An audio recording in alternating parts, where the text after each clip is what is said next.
नमस्कार, trillion tracker में आप सभी का स्वागत है। मैं हूं आपके साथ दीप्ति शाही सिंह। ट्रिलियन ट्रैकर के इस पड़ाव में हम आ पहुंचे हैं उत्तर प्रदेश के ज़िले झांसी में।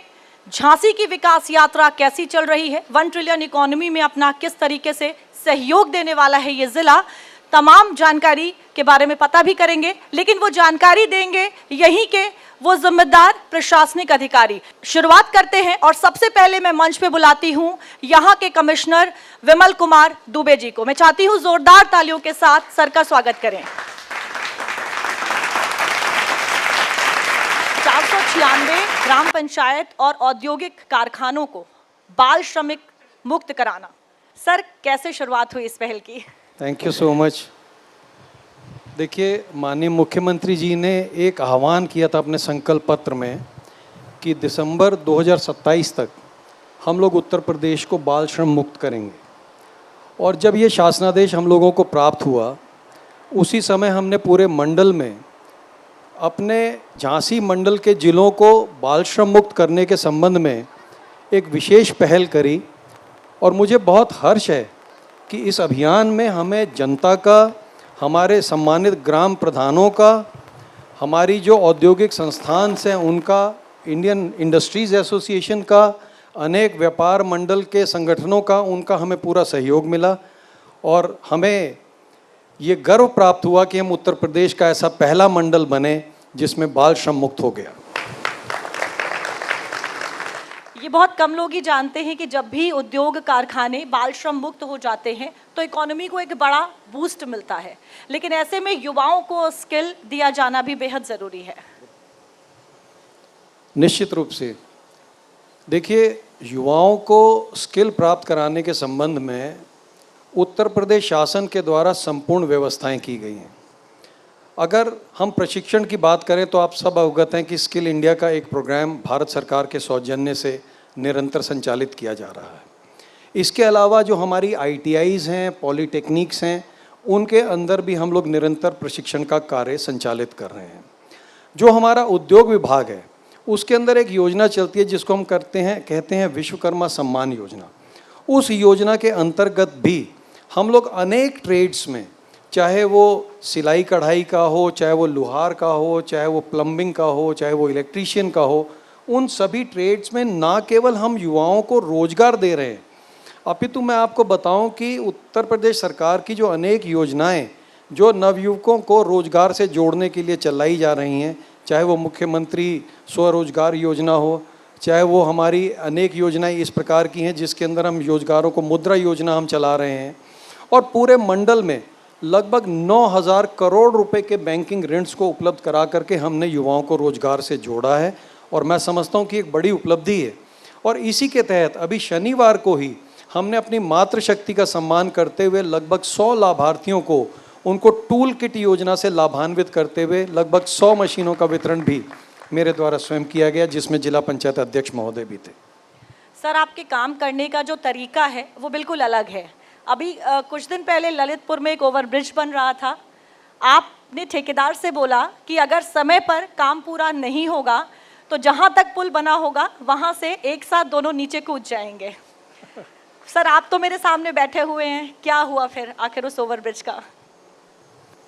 नहीं, देखिए, इस तरीके की बात कहने का उद्देश्य केवल और केवल ये होता है कि जो लाभप्रद योजनाएं उत्तर प्रदेश शासन के द्वारा, केंद्र सरकार के द्वारा चलाई जाती हैं, यदि उन परियोजनाओं को हम समय से पूर्ण नहीं करेंगे तो संभवतः जो लक्ष्य है उसका, जो लाभार्थियों को उसका लाभ मिलना चाहिए, जन सामान्य को उसका लाभ मिलना चाहिए, वो उसको नहीं मिलेगा। तो ये निश्चित रूप से ये मेरा स्वभाव है कि अगर कोई भी परियोजना या कोई भी कार्य समय से नहीं चलता तो वो कहीं ना कहीं इरिटेशन पैदा करता है। और मेरे ख्याल से ये प्रतिक्रिया उसी का नतीजा थी। लेकिन मैं आपके मंच के माध्यम से ये बताते हुए मुझे बड़ा हर्ष है कि हमने पूरे मंडल में हमारी अनेक लगभग 500 से अधिक परियोजनाएं चल रही थी, जो उन सभी परियोजनाओं को हमने समय से पूर्ण कराने का लक्ष्य रखा। माननीय मुख्यमंत्री जी के आदेश पर प्रत्येक परियोजना पर हमने नोडल अधिकारियों की तैनाती करी। हर परियोजना की हम नियमित समीक्षा करते हैं। और हमारे मंडल में मैं आपको बता सकता हूं आंकड़ों के साथ कि 18-19 परियोजनाओं को छोड़ दें तो लगभग 500 से अधिक परियोजनाओं को हमने समय से पूर्ण कराया। एक बार फिर से ज़रा ज़ोरदार तालियां हो जाएं।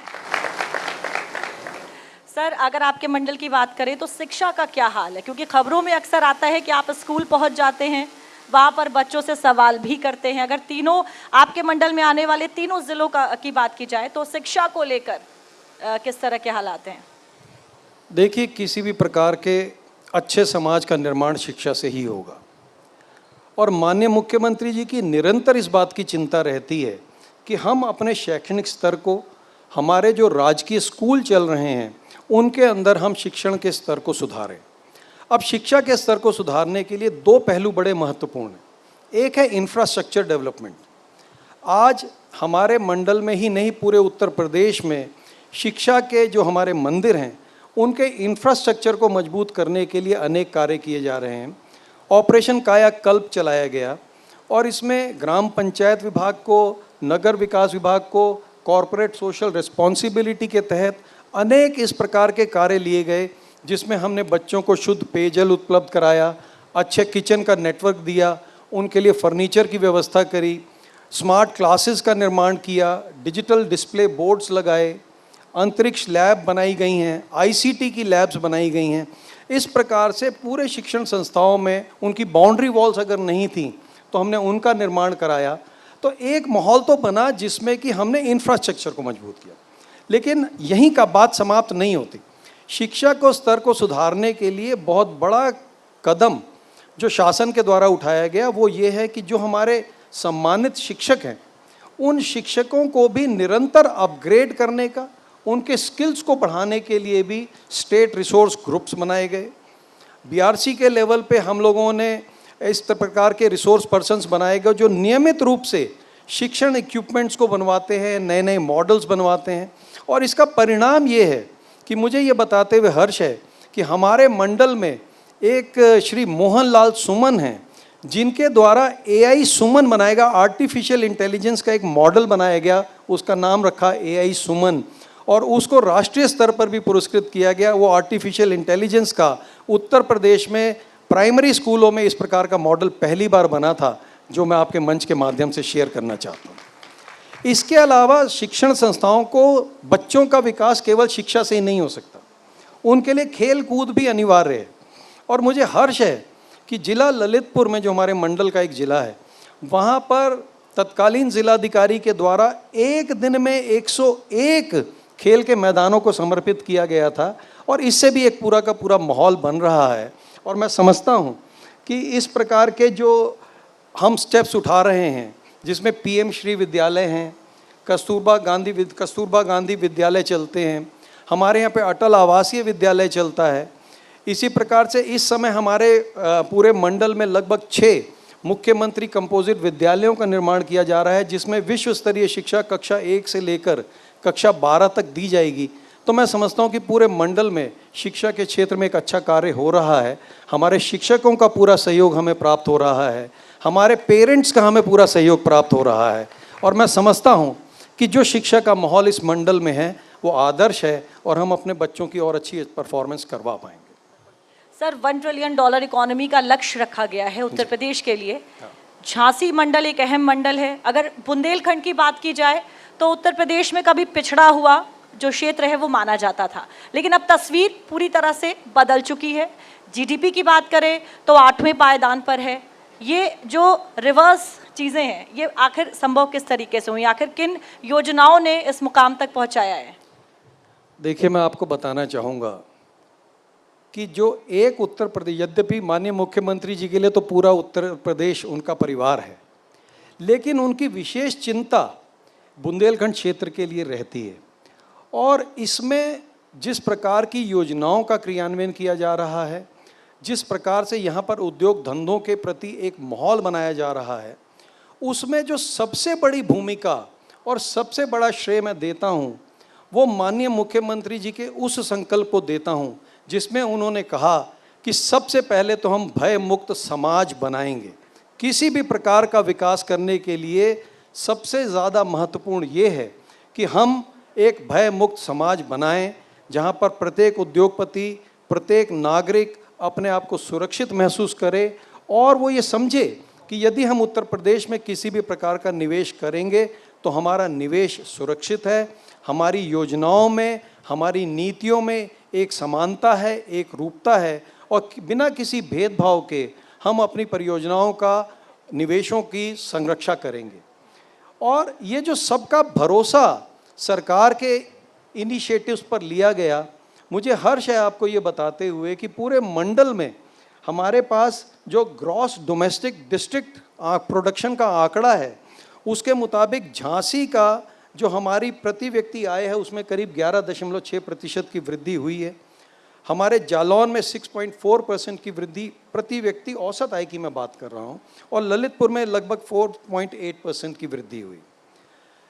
किसी भी जगह का विकास का एक बहुत बड़ा पैमाना होता है कि क्या वहाँ पर अल्प बचत भी हो रही है, अगर लोगों की आय बढ़ेगी तो क्या बचत भी बढ़ रही है। तो मुझे ये बताते हुए हर्ष है कि पूरे प्रदेश में अल्प बचत के क्षेत्र में झांसी मंडल को दूसरा स्थान प्राप्त हुआ है। और हम लोग, जब हमने गत वर्ष हमारे नागरिकों ने 924 करोड़ रुपए की बचत करी थी, वही आंकड़ा इस बार बढ़ करके 1073 करोड़ रुपया हुआ है, जो इस बात का परिचायक है कि शासन की जो नीतियां यहाँ संचालित की जा रही हैं उनका प्रतिफल प्राप्त हो रहा है। मुझे हर्ष है कि हमारे यहाँ पर स्वास्थ्य सेक्टर में, हॉस्पिटल्स के अंदर भी हेल्थ केयर प्रोजेक्ट्स के करीब 100 करोड़ रुपए के प्रोजेक्ट्स हैं, और 2.18 एकड़ के अंदर hospitals, multi speciality nursing homes, इस प्रकार का विकास यहाँ पर पूरा का पूरा किया जा रहा है। बिल्कुल सर, लगातार आप विकास कार्यों के बारे में बता रहे हैं। झांसी तो अच्छा कर रही है इकोनॉमी की जब हम बात करते हैं, लेकिन अभी ललितपुर और जालौन, मुझे लगता है कि थोड़ा वहाँ पर काम किया जाना ज़रूरी है, तो उसका जो विकास है वो भी रफ्तार पकड़े इन दो ज़िलों का, उसके लिए क्या किया जा रहा है, क्या प्लानिंग है सर? नहीं, देखिए, मैं आपको ये बताना चाहता हूँ कि आज बुंदेलखंड का कोई भी क्षेत्र माननीय मुख्यमंत्री जी के नेतृत्व में विकास से अछूता नहीं है। ये परिकल्पना कि ललितपुर कुछ पिछड़ा हुआ है, अब ये बात ऑब्सलीट हो गई। मैं आपको शेयर करना चाहूँगा कि आज उत्तर प्रदेश का पहला फार्मा पार्क ललितपुर में सृजित किया जा रहा है, और अभी माननीय मुख्यमंत्री जी का ललितपुर में दौरा हुआ था, और उन्होंने वहाँ पर कहा कि हम लोग आयुष की कंपनियों को भी ज़मीन का आवंटन करेंगे, तो ये फार्मा पार्क एलोपैथी और आयुष का एक संगम बन करके उभरेगा। इसके अलावा मैं आपको बताना चाहूँगा कि सोलर पावर इन्वेस्टमेंट के अंदर ललितपुर एक बहुत बड़े क्षेत्र के रूप में उपलब्ध हुआ है, और यहाँ पर लगभग 6 बड़े प्रोजेक्ट्स हम लोग लगा रहे हैं, जिसमें लगभग 70 मेगावाट सोलर पावर जनरेट होगी। इसके अलावा ये बताते हुए मुझे हर्ष है आपके मंच से कि ललितपुर में माइनिंग के क्षेत्र में एक बहुत बड़ी उपलब्धि प्राप्त हुई। सर, मेरा अगला सवाल इसी से जुड़ा हुआ था, अवैध खनन को लेकर। हाँ। सबसे बड़ी समस्या, लेकिन मैं आपको पहले ललितपुर और जालौन की विकास गाथा बताना चाहता हूँ। बिल्कुल सर, बताएं। तो हमने वहाँ पे खनन के क्षेत्र में लौह अयस्क प्राप्त किया, गोल्ड और प्लेटिनम की माइंस को हम लोगों ने एक्सप्लोर किया, और ये बताते हुए मुझे हर्ष है कि इन खनन के मामलों में प्रथम चरण में हम लोगों ने उनके प्लेटफॉर्म्स का ऑक्शन किया है, और उस ऑक्शन से लगभग 85 करोड़ रुपए की हम लोगों को आय भी प्राप्त हुई है। एक बात मैं आपके मंच के माध्यम से पूरे देश को बताना चाहता हूँ कि गौशालाओं के सृजन में और गौशालाओं के रखरखाव में ललितपुर ने एक ऐसा कदम उठाया जो मुझे लगता है कि अपने आप में नवाचार की एक मिसाल है। ललितपुर में जिलाधिकारी के इनिशिएटिव पर हम लोगों ने गौशाला में उपलब्ध गोबर को प्रयोग करके हमने उसको कार्बन के रूप में कन्वर्ट किया है, और वो कार्बन कन्वर्टेड गोबर के जो पैलेट्स बने हैं उनको मृदा में डालने से न केवल हम ज़मीन की उत्पादकता को बढ़ाएंगे, उसके कार्बन कंटेंट को वृद्धि करेंगे, इसके अलावा जो बड़ी बात यह है कि उस गौशाला से बना हुआ वो उत्पाद आज हम लोग अंतर्राष्ट्रीय स्तर पर एक्सपोर्ट करने जा रहे हैं, और ये एक्सपोर्ट गौशालाओं में हमारे उपलब्ध गोबर को एक नया बाजार अंतर्राष्ट्रीय स्तर पर प्रोवाइड करेगा। ये नवाचार वो हुआ। मूंग के अंदर हम लोगों ने बहुत ही ड्रास्टिक उपलब्धि, सब 2020 में जब मूंग का उत्पादन बहुत ही मिनिस्क्यूल था, आज हम लोगों ने उस समय 2020 में 136 हेक्टेयर में मूंग हुआ करती थी, आज वो आंकड़ा बढ़ करके 44,681 हेक्टेयर हो गया। जब फसलें उत्पादन हुई तो खाद्य प्रसंस्करण की यूनिट्स भी वहाँ पर बढ़ी हैं। आज हमारे पास अनेक निवेश के प्रपोजल्स हैं जो जालौन में उत्पादित मटर को आज पूरे देश के अंदर प्रोसेस करके बेचा जा रहा है। सोलर पावर के अंदर लगभग हमारी 6 प्रोजेक्ट्स हैं, जिसमें जालौन में पूरे बुंदेलखंड का सर्वाधिक सोलर उत्पादन होगा। 450 मेगावाट के सोलर पावर प्लांट्स भी वहाँ जालौन में लगे हैं। पूरा का पूरा बुंदेलखंड बदल रहा है, मैं ये बताना चाहता हूँ। बिल्कुल सर। सर, अवैध खनन जो है एक बड़ी समस्या है इन तीनों जिलों को लेकर, क्योंकि और अवैध खनन की जब बात करें तो ये सिर्फ पर्यावरण को ही नुकसान नहीं पहुंचाता है बल्कि राज्य के खजाने पर भी अपना असर डालता है। इसको लेकर क्या किया जा रहा है? देखिए, अवैध खनन अपने आप में एक बड़ी समस्या है और इस समस्या को अस्थायी रूप से हल निकालने के लिए कि जाकर के धरपकड़ की जाए, ये इसका सॉल्यूशन नहीं। इसके लिए हमने अपने पूरे मंडल में एक कार्य योजना बनाई। हमने आइडेंटिफाई किया कि कहाँ पर खनन हो रहा है, उस खनन के परिवहन में लगे हुए वाहन किन नेशनल रूट्स को लेते हैं, किन हमारी अदर डिस्ट्रिक्ट रोड्स को प्रयोग करते हैं, जिस मार्ग से वो निकलते हैं वहाँ पर हम लोगों ने खनन चौकियों की स्थापना करी है। और जब शासन से निर्देश प्राप्त हुए तो जो टास्क फोर्स गठित है, जिसके अंदर प्रशासनिक अधिकारी है, पुलिस अधिकारी है, खनन विभाग के अधिकारी हैं, उन सभी टास्क फोर्स के अधिकारियों को हमने उन्हीं चौकियों पर बैठाया और निकलने वाले ऐसे सभी वाहन और ऐसे सभी डंपर्स जिसमें किसी भी प्रकार का उनकी नंबर प्लेट का इशू था, उनके किसी भी प्रकार से ओवरलोडिंग का इशू था। ओवरलोडिंग के लिए हमने एक और एफर्ट किया, जिसमें हम लोगों ने अपने टोल प्लाजाज जो लगे हैं उनसे भी हम लोग सूचना प्राप्त करते हैं और उस सूचना को प्राप्ति के आधार पर हम उनके खिलाफ कार्रवाई करते हैं। और मेरे को ये बताते हुए हर्ष है कि जब हमने मार्च और अप्रैल के अंदर ये विशेष अभियान चलाया तो लगभग 2400 चालान हमने इस प्रकार के अवैध खनन में लगे हुए परिवहन के लोगों के किए और उनसे 8 करोड़ रुपए का जुर्माना वसूला। इसके अलावा लगभग 750 वाहनों को हमने सीज किया। और अब जो यहाँ पर स्टेट ट्रांसपोर्ट अथॉरिटी की मीटिंग्स होती है, जिसकी अध्यक्षता मैं ही स्वयं करता हूँ, अब हमने यह भी निर्णय लिया है कि यदि कोई भी वाहन 3 बार से अधिक अवैध परिवहन में पाया जाएगा या इस प्रकार के ओवरलोडिंग के वायलेशंस करेगा तो हम उसके परमिट को निरस्त करेंगे और ऐसे वाहन को सीज करके हमेशा के लिए स्क्रैप कर देंगे। बिल्कुल।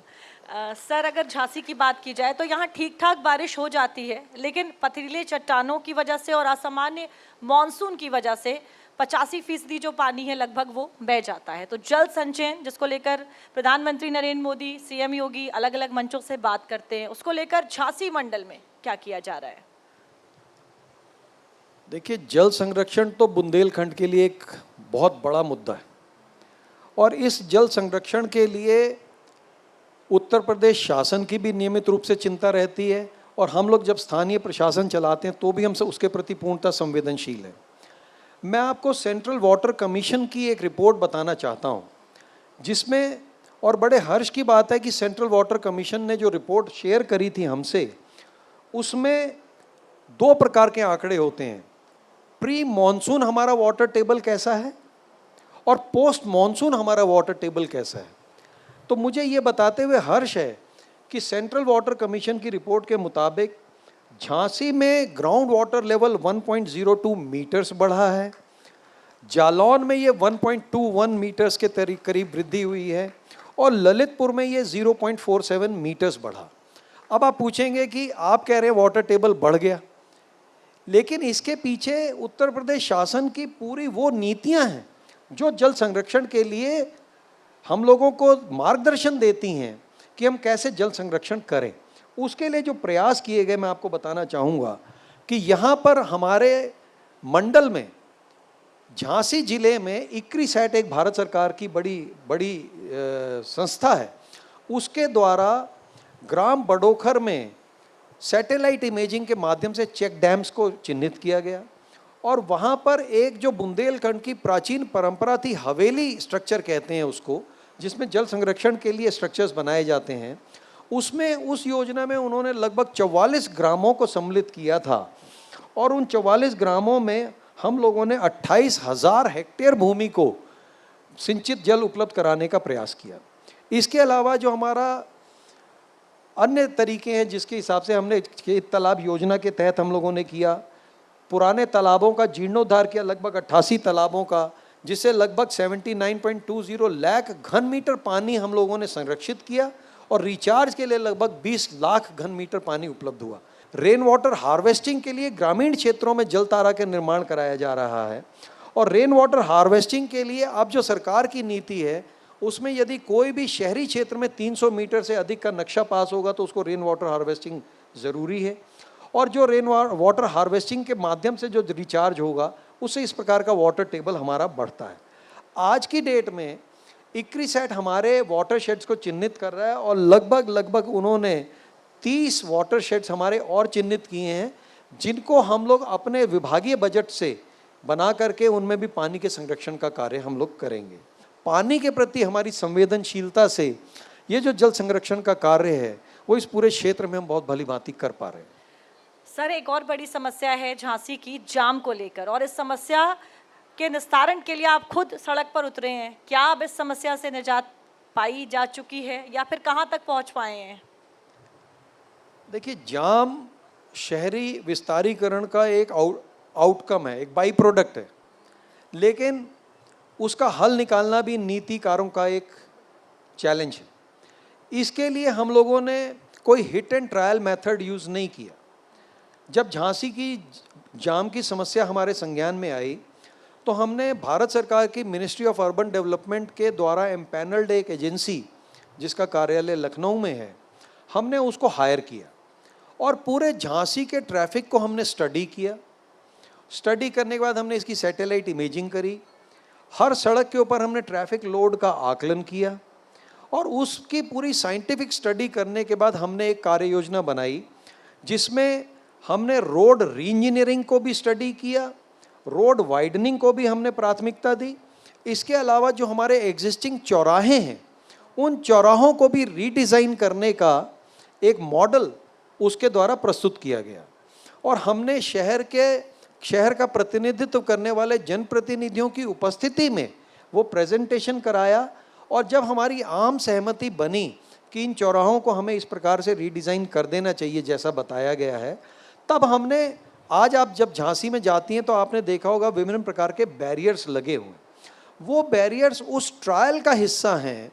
जब हमारा ये ट्रायल सक्सेसफुल हो जाएगा तब हम उन चौराहों को पूरा रीस्ट्रक्चर करेंगे। लेकिन जो मुझे जनरल फीडबैक आया है उसके हिसाब से झांसी के जाम को बहुत हद तक हम लोग सॉल्व करने में सफल हुए हैं और अब जो हमने टेम्परेरी बना रखा है उसको हम परमानेंट करने की दिशा में आगे बढ़ रहे हैं। सर, अगर झांसी की बात करें, बुंदेलखंड की बात करें तो जो जलवायु है मोटे अनाज के लिए बिल्कुल मुफीद है और श्री अन्न को लेकर पीएम और सीएम भी अलग अलग मंचों से बात करते हैं, तो यहाँ पर इसे किस तरीके से झांसी को आर्थिक तौर पर मजबूत करने के लिए या फिर इसे बढ़ावा देने के लिए क्या काम किया जा रहा है? देखिए, श्री अन्न का उत्पादन तो माननीय प्रधानमंत्री जी के आह्वान पर पूरे देश का एक महाअभियान है और इसमें बुंदेलखंड की बहुत महती भूमिका हो सकती है क्योंकि यहाँ का वातावरण, यहाँ की जलवायु और यहाँ की मिट्टी श्री अन्न के लिए बहुत मुफीद है।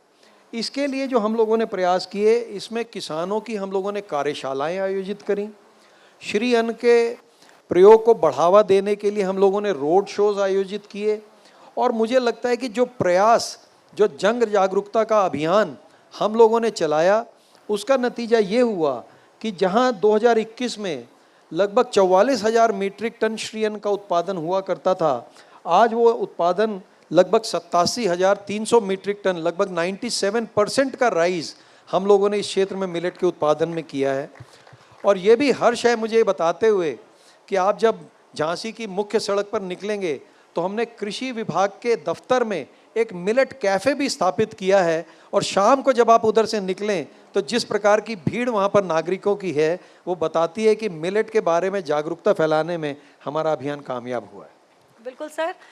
सर, अगर बात किया जाए जैविक खेती की, अभी जिस तरीके से हम लोग, आप बता रहे थे कि किसानों को लेकर काम किया जा रहा है, खाद की व्यवस्था को लेकर, लेकिन जैविक खेती पर इस समय जोर दिया जा रहा है, तो यहाँ पर जैविक खेती को लेकर इस मंडल में किस तरीके के काम किए जा रहे हैं? देखिए, जैविक खेती तो आज के समय का मांग है और किसान अपने खेतों में अंधाधुंध खाद का प्रयोग ना करे इसके लिए हमने एक अभिनव प्रयोग इस मंडल में किया था। और हमने क्या किया कि आज उत्तर प्रदेश शासन के द्वारा मृदा परीक्षण लैब्स चलाई जाती हैं। उन मृदा परीक्षण लैब्स का जो डेटा मेरे पास पिछले 5 साल का इकट्ठा था, हमने उसका साइंटिफिक एनालिसिस किया। उस साइंटिफिक एनालिसिस करने के बाद हमने ये पाया कि हमारे किस ब्लॉक के किन गांवों में किस प्रकार की भूमि में कमी है, और उसका हमने पूरा नक्शा बनाया। और उस नक्शे को हमने हर खाद की दुकान पर भी उपलब्ध कराया, ताकि किसान जब खाद खरीदने जाए तो उस नक्शे को देखे कि मेरे खेत में किस प्रकार के लवणों की कमी है। और इसके माध्यम से जैविक खाद खेती को प्रोत्साहित करने का ये एक परोक्ष तरीका था।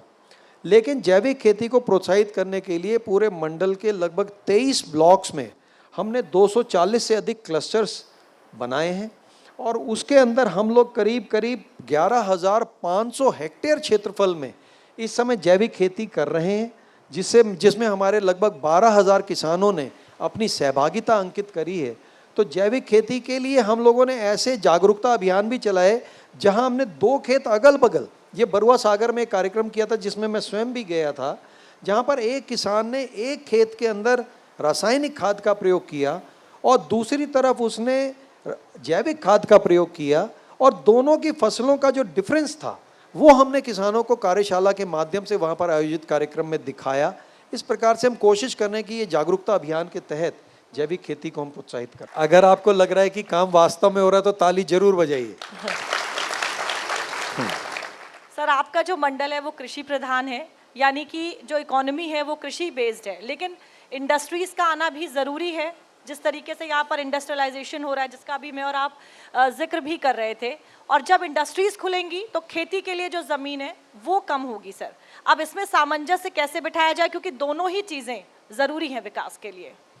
देखिए, ये बात बिल्कुल सही है कि जब औद्योगिक विकास होगा तो संभवतः ज़मीन तो वहीं रहेगी जहाँ पर खेती होती है, लेकिन खेती की ज़मीन को कमी हो जाएगी बुंदेलखंड क्षेत्र में। मैं इस तर्क से सहमत इसलिए नहीं हूँ क्योंकि जो उत्तर प्रदेश शासन की नीतियाँ हैं और जिस प्रकार से क्षेत्र में क्रियान्वयन उनका किया जा रहा है, मैं आपको बताना चाहूँगा कि हमने लगभग 1,10,000 हेक्टेयर भूमि को सिंचित करके उसको खेती योग्य बनाया है। 1,10,000 हेक्टेयर भूमि अभी उद्योग के लिए इस्तेमाल नहीं हुई है, और ये परिणाम इसलिए है क्योंकि यहाँ पर बुंदेलखंड क्षेत्र में हमने नहरों का विस्तार किया, हमने नलकूपों का निर्माण किया, हमने चेक डैम्स बनाए, हमने खेत तालाब योजना के अंतर्गत तालाब बनाए, हमने खेतों में हमारी जो पुरानी तालाब थे, हमारी जो बावड़ियाँ थीं, उनका पुनरुद्धार किया, माइक्रो इरिगेशन प्लांट्स बनाए, स्प्रिंकलर इरिगेशन के सिस्टम्स बनाए। तो 2 सोच चल रही हैं।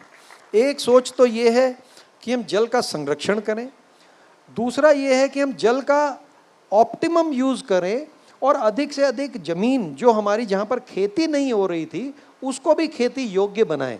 तो औद्योगिक विकास भी होगा और खेती भी फलेगी फूलेगी, तभी मुझे लगता है कि बुंदेलखंड का पूरा समग्र विकास होगा।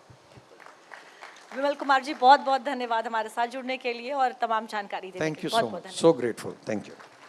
किसी भी जिले के विकास के लिए ये जरूरी है कि उस जिले की जो कानून व्यवस्था है वो बेहतर हो, और इस कानून व्यवस्था की जो जिम्मेदारी है वो होती है उस जिले के पुलिस महकमे के ऊपर। तो अब इसी कड़ी में हमारे मंच पर जो अगले मेहमान आ रहे हैं वो है यहाँ के आईजी आकाश कुल्हेरी जी। उनको मंच पर बुलाना चाहूंगी और आप सभी से कहूंगी कि जोरदार तालियों के साथ उनका स्वागत करें।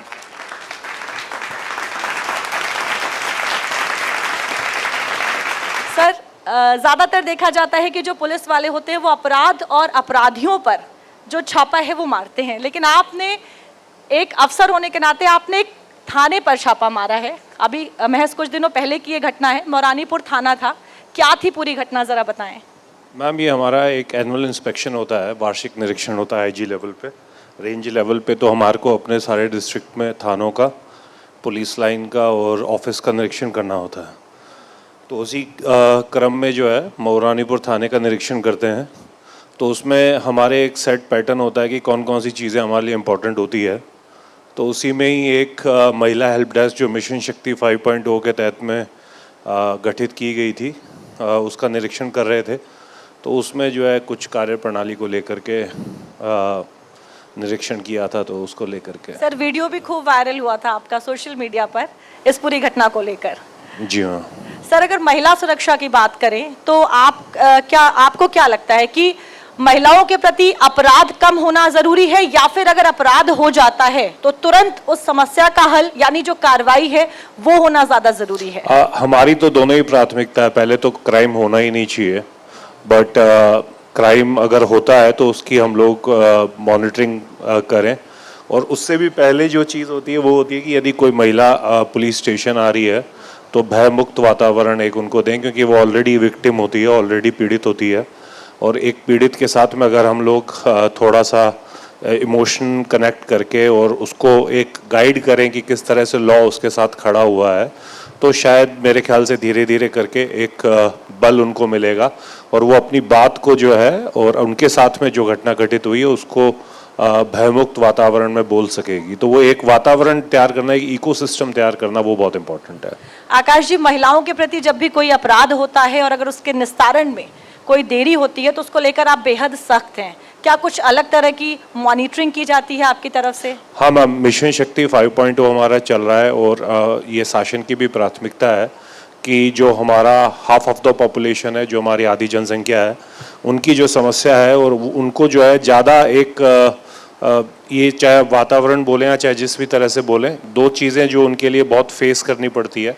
वो एक तो ये कि अपनी बात को रखना, वो उनको अगर हम लोग थोड़ा सपोर्ट करें तो वो अपनी बात को नीडर तरीके से रख पाएंगी। और उनके साथ में यदि कोई घटना हो रही है, यदि कहीं पब्लिक प्लेस में हैरेसमेंट हो रहा है, तो उनके पास में ये रहे। उसके लिए हमारे यहाँ पे 1090 112 और ये सारी हेल्पलाइन भी है कि अगर आप इवन थाने पे भी नहीं जा रही तो आप कॉल करके एटलीस्ट अपनी बात को बता सकते हो। आज भी अगर आप देखेंगे तो 1090 में बहुत कॉल्स आते हैं, अराउंड 8 से 9 हज़ार कॉल पर डे आ रहे हैं महिलाओं के। तो दैट मीन्स कि उनको ट्रस्ट है कि अगर हम अपनी बात बताएंगे तो एक गोपनीयता भी बनी रहेगी। और एटलीस्ट अगर हम फिजिकली भी थाने पे नहीं जा पा रहे हैं तो एटलीस्ट हम अपनी बात को रख पा रहे हैं और फिर उसको फॉलो अप करें, उसकी मॉनिटरिंग करें हम लोग प्राथमिकता से। सर, अगर ग्रामीण महिलाओं की बात करें तो आज भी हम देखते हैं उनके बीच में हिचक होती है पुलिस तक जाने की। इस हिचक को किस तरीके से दूर कर रहे हैं? मैम, हिचक तो अगर आप देखेंगे तो शहरी महिलाओं में भी कुछ हद तक जब हम लोग सुनते हैं तो हमको लगता है कि जैसे वो हिचक, एक तो ये है कि समाज का भी प्रेशर होता है। ये जिस समाज में हम लोग रह रहे हैं, मतलब पुलिसिंग तो लॉ से चलती है, बट एक सामाजिक जिसे हम कहते हैं कि नॉर्म्स और ट्रेडिशंस भी होते हैं, तो एक कहीं ना कहीं उनको उस चीज़ का भी प्रेशर होता है कि हम अपनी बात बोलेंगे तो कहीं समाज के सामने हम आ जाएंगे तो समाज क्या सोचेगा हमारे बारे में, एक पीड़िता के तौर पे क्या सोचेगा या एक विक्टिम के तौर पे क्या सोचेगा, या हमको कोई टैग कर दिया जाएगा, सोशली टैग कर दिया जाएगा। तो वो चीज़ ज़्यादातर पुलिस के कंट्रोल से बाहर होती है कि समाज क्या सोचेगा अगर वो उनको एक विक्टिम के तौर पे देखा जाएगा। परंतु फिर भी हमारी पूरी कोशिश होती है कि बिना ज़्यादा उसको स्प्रेड करे गांव में, एक क्योंकि आप गांव में जानते हैं छोटी कम्युनिटी है, उसके अंदर बहुत तुरंत बात फैलती है। कई बार घर में ही मामले दबा दिए जाते हैं। तो ये एक जिसे हम कहते हैं कि ये एक ड्रॉबैक है वुमेन रिलेटेड क्राइम्स का। परंतु हमारे पास में जो भी केसेस आते हैं, एक तो हम अवेयरनेस महिला मिशन जो हमारा शक्ति का है उसका मेन कार्यक्रम ही ये है कि एक बहुत बड़ा पार्ट जो है वो अवेयरनेस क्रिएट करना है कि आप अपनी बात को रखिए, आपको अपने राइट्स का पता होना चाहिए, लीगल राइट्स का पता होना चाहिए, उसके लिए हम लोग हैं। तो एक अवेयरनेस क्रिएट करना और उस अवेयरनेस के बाद यदि कोई महिला हिम्मत करके आती है तो उसको एक इकोसिस्टम, एक एनवायरनमेंट देना कि हम आपके साथ खड़े हैं, भाई के तौर पे, एक बहन के तौर पे।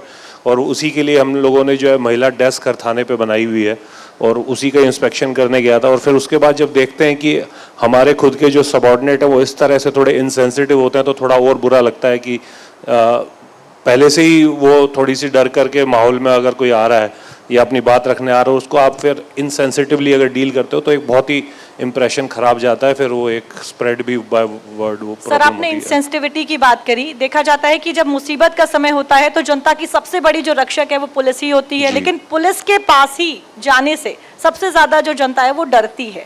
इस डर को कैसे कम किया जा सकता है? मेरे 20 साल के एक्सपीरियंस में मैंने तो ये एक चीज़ जो देखी है कि मतलब कोई भी व्यक्ति किसी से बदतमीजी क्यों करेगा, एक अगर क्वेश्चन पूछा जाए तो उसका कोई सेल्फ इंटरेस्ट होगा तभी करेगा। तो मैं ये नहीं कह रहा कि हर पुलिस वाला बदतमीज़ है या हर पुलिस वाला इनसेंसिटिवली लेता, पर वो जो 10% या 5 to 10% या 15% होते हैं, क्योंकि वो उनको लगता है कि हम बदतमीज़ी करेंगे तो शायद हमसे डरेगा तो शायद पैसे भी दे सकता है। करप्शन का भी इशू है डिपार्टमेंट के अंदर। मैं ये नहीं कह रहा कि सारे करप्ट हैं, बट कुछ तो हैं ही, ये तो हम लोग मान के चल ही रहे हैं, उस पर हम लोगों को कार्रवाई करनी है। तो उसमें आपने देखा होगा कि अभी पिछले 1 या 2 साल में ऑफ लेटली आपने पहले कभी नहीं देखा था कि विजिलेंस और एंटी करप्शन, लेखपाल तहसीलदार को पकड़ के लेके जा रहे हैं, पब्लिक के बीच में अरेस्ट कर रहे हैं। हमारे यहाँ पे सब इंस्पेक्टर लखनऊ में जब मैं जॉइंट सीपी था तो एटलीस्ट 9 या 10 सब इंस्पेक्टर को विजिलेंस वाले उठा के लेके गए पब्लिक के बीच में से। उसने कंप्लेंट करी कि साहब मेरे से ये करप्शन के लिए पैसे मांग रहा है। उसने कंप्लेंट करी, एसीओ आया, एसीओ ने पब्लिक के बीच में से उसको पैसा लेते हुए रंगे हाथ पकड़ा, उसको उठा के लेके गया। तो ये चीज़ अभी हो रही है बिकॉज वी थिंक कि हम लोग एज अ ऑफिसर या हम लोग तो पूरे निष्ठा से काम करने की कोशिश कर रहे हैं, पर नीचे पे उतना मैसेज नहीं जा पा रहा है क्यों, और पब्लिक का इंटरेक्शन ज़्यादातर उन्हीं से ही होता है। तो एक इमेज फॉर्मेशन जो है वो बहुत ज़रूरी है कि मतलब आदमी नीडर तरीके से जाए। और आजकल के टाइम में तो आप अगर कॉल करें विजिलेंस को और एंटी करप्शन को तो दे आर बहुत टीम हर जनपद में बनी हुई है। और मैं तो ये अवेयरनेस भी स्प्रेड, इस पर भी एक अवेयरनेस होनी चाहिए कि आप सीधा कॉल करिए नीडर तरीके से कि साहब वो हमसे पैसे मांग रहा है, आप कार्रवाई करिए, और वो उठा करके लेके जाएगा। और जिस दिन ये लेखपाल, कानूनगो, राजस्व अधिकारी और पुलिस अधिकारी के अंदर ये भय हो जाएगा कि अगर हमारी अरेस्टिंग होगी तो उसके अंदर आप खुद महसूस करेंगे करप्शन जो है बहुत हद तक रिड्यूस हो जाएगा।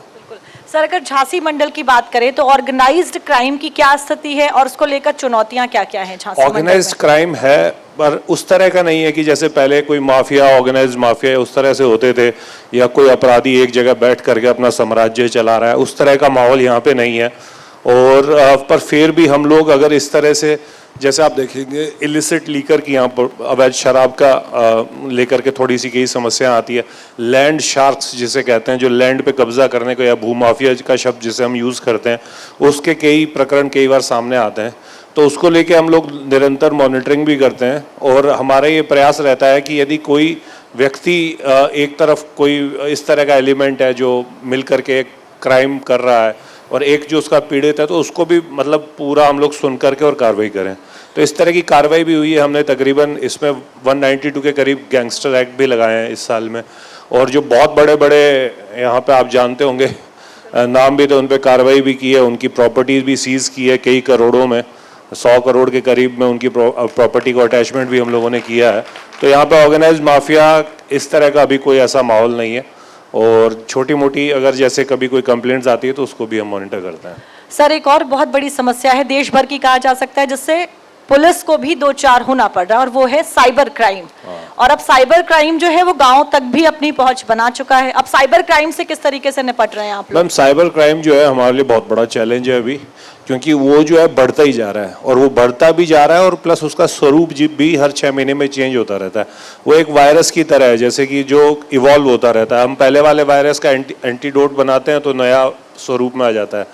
तो वो भी क्रिएटिव है, क्रिमिनल भी क्रिएटिव है, पढ़ा लिखा है जो साइबर क्राइम कर रहा है, वो भी क्रिएटिव है, उसको बोलने का लहजा भी है। वो उस तरह की वो ट्रेनिंग भी, उनके कई जगह तो ट्रेनिंग सेंटर भी चलते हैं कि आपको ऐसे बात करनी है तो वो ऐसे फंसेगा। तो उसको लेकर के वो it's like a constant war between police and cyber criminals. और कहीं ना कहीं पे वो आउट ऑफ द कंट्री में भी एक बहुत बड़ा ऑर्गेनाइज नेटवर्क इस तरह से लगा हुआ है कि पैसे पूरे जो है क्रिप्टो करेंसीज में उनके पास में आ जाए। तो it's a very deep network जिस पे हम लोग कार्रवाई करते हैं। और इस पे मेरी एक ही चीज़ है कि आप एक तो किसी पे ट्रस्ट मत करिए। मोबाइल पे कोई भी कॉल कर रहा है, ट्रस्ट मत करिए। पहली चीज़ तो आपने जैसे ही ट्रस्ट किया वो आपको ट्रस्ट को ब्रीच करेगा। और दूसरी चीज़ ये कि कोई ना कोई नया वो सिस्टम इस तरह का बनाएगा कि आपसे पैसे ऐंठ सके। तो आपको पुराने तो आपने पेपर में पढ़ लिए, पर कोई नया एकदम से पता चलेगा चौथे महीने में एक नया मोडस ऑपरेंडी आ गया जिससे वो पैसे ऐंठ रहा है। फिर उस पर हम लोग काम करना चालू करते हैं, उसको रोकते हैं, उसकी अवेयरनेस क्रिएट करते हैं, तो 5-6 महीने में फिर नया एक सिस्टम आ जाता है। तो वो जो है मतलब आप ट्रस्ट मत करिए किसी को भी फ़ोन पे। अगर फ़ोन पे है तो आपका फ़ोन जो है एक चलता फिरता बैंक है, और आप उसकी चाबी किसी को मत दीजिए। मेरा यही है, इसमें अवेयरनेस क्रिएट करना है। सर, अगर पुलिसिंग की बात करें तो टेक्नोलॉजी का इस्तेमाल करना भी ज़रूरी है। अब AI का क्या फ्यूचर है अगर पुलिस डिपार्टमेंट मैम की एआई बात का करें? बहुत बढ़िया फ्यूचर है हमारे यहाँ पे। ऑलरेडी एआई हमारे यहाँ पे चल रहा है। जो हमारी smart and safe city project है उसके तहत में हमारे जो आईटीएमएस बने हुए हैं उसमें अगर कोई भी नंबर प्लेट अगर व्हीकल का यहाँ पे चल रहा है तो उसका automatic number plate recognition system है। अगर यहाँ पे अगर अभी कहीं शहर में लूट होती है तो हम लोग उसके नंबर प्लेट से या कहीं ना कहीं से उसको हम ट्रैक करके उसको विद इन 24 और 36 आवर्स में हम लोगों ने सारी घटनाएं वर्कआउट की हुई है झांसी के अंदर।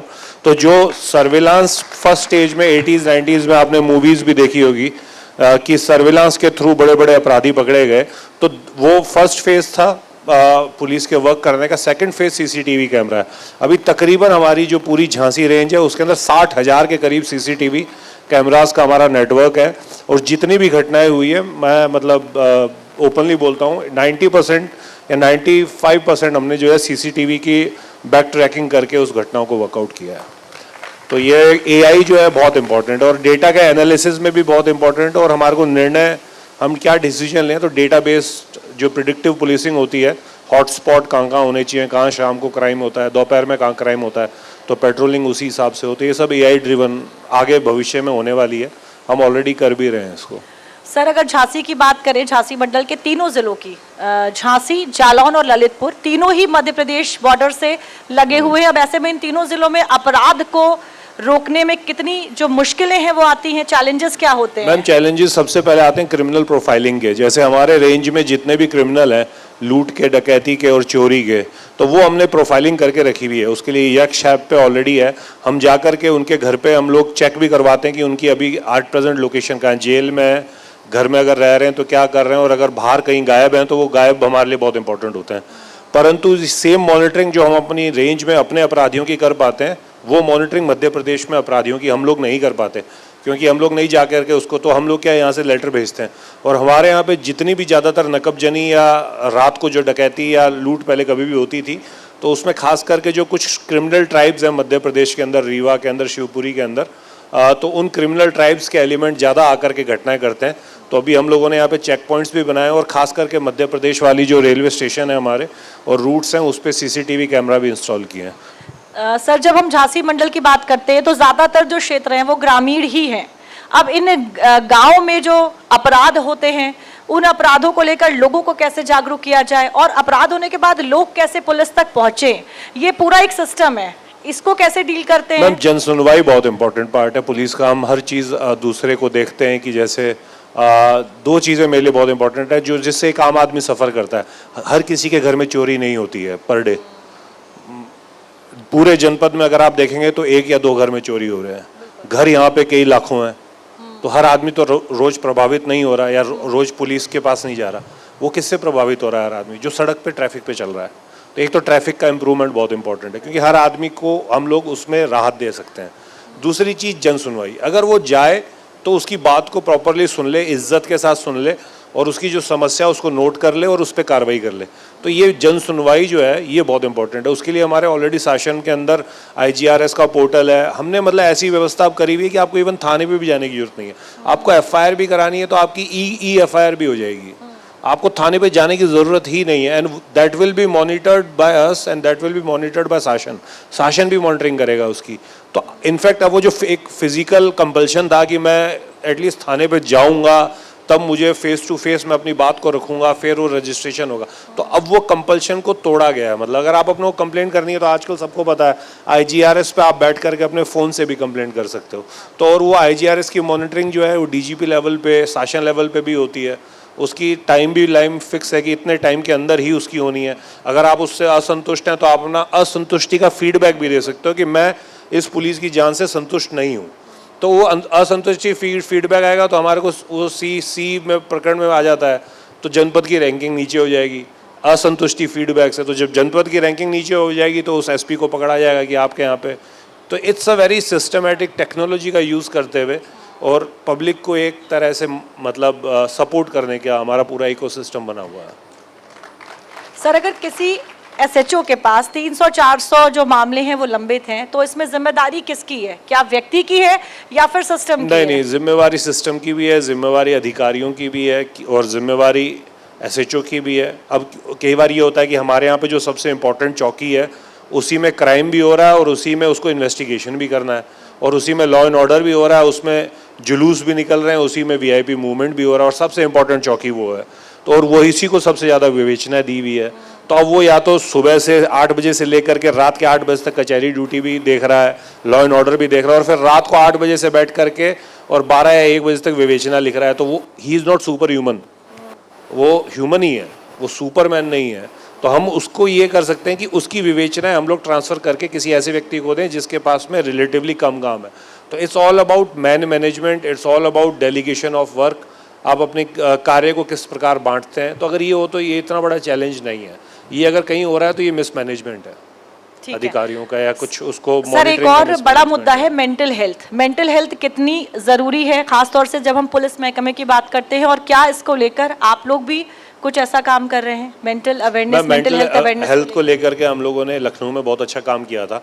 उसमें एक एनजीओ थी, उसके तहत में सबसे पहले हमने स्क्रीनिंग करवाई थी, सारों के क्वेश्चनेयर इंटरव्यू करके भरवाए थे, और उसमें मतलब कुछ डेटा भी हमने निकाला था कि इतने लोगों को मतलब थोड़ा बहुत इमोशनली या इंसेंसिटिविटी या वो कहीं न कहीं निकले भी थे। तो उसको अगर हम लोग सही टाइम पे, एक मेरा ये मानना है कि एक बड़े पैमाने पे हम लोग इस तरह का एक अभियान चला करके करें तो कहीं ना कहीं जब वो, और छुट्टी लीव एक बहुत बड़ा इशू रहता है, हम लोग देते हैं लीव, हमारा ही प्राथमिकता रहती है अधिकारी की कि हम लोग अगर कोई हमसे लीव मांग रहा है तो हम दें उसको, क्योंकि वो जब परिवार में जाएगा तो वो जब 4 दिन अच्छे से अपने परिवार के साथ रह करके एटलीस्ट घर के सारे काम निपटा के आएगा तो फ्री माइंड से अपनी पुलिसिंग करेगा। और अगर वो घर पे ही नहीं जा रहा या अगर उसको लीव नहीं दे रहे हैं तो ऑब्वियस सी बात है वो कहीं ना कहीं पे फ्रस्ट्रेटेड रहेगा या कहीं ना कहीं पे इंसेंसिटिविटी रहेगी। उसे लगता है कि मेरे को सिस्टम में अगर मैं ही मतलब नॉर्मल तरीके से नहीं रह पा रहा तो फिर वो कैसे इंटरेक्ट करेगा। तो कहीं ना कहीं एक पूरा इकोसिस्टम हमको बनाना पड़ेगा जहाँ पे हमको अपने जवान के वेलफेयर की भी सोचनी पड़ेगी, और कहीं ना कहीं अगर हम वो सोचेंगे तो वो रिफ्लेक्ट करेगा उसके बिहेवियर में पब्लिक के प्रति। तो वो बहुत इंपॉर्टेंट है। और इसमें लीव और जैसे मेडिकल रीइंबर्समेंट, उनके जो छोटे छोटे काम है अगर उसको हम मॉनिटर करें, उसको भटकना ना पड़े। जैसे ऑफिस में कई बार कांस्टेबल आता है, उसका चिकित्सा प्रतिपूर्ति का दावा पेंडिंग पड़ा हुआ है 6 महीने से, उसका पेमेंट नहीं हो रहा, तो ऑब्वियस सी बात है वो फ्रस्ट्रेशन धीरे धीरे डेवलप होगी उसमें। तो एक उसका भी हम लोग एक मॉनिटरिंग हम लोग करते ही हैं, ऑब्वियस सी बात है। तो अगर उसको हम और अच्छे से मॉनिटर करें कि उसकी जो समस्याएं हैं उनको एक अधिकारी के तौर पर हम लोग सैनिक सम्मेलन करके उसको देखें, उसकी क्या समस्या, उसका निराकरण करें, तो उसका बिहेवियर कहीं ना कहीं वो अल्टीमेटली जनता को बेनिफिट करता है।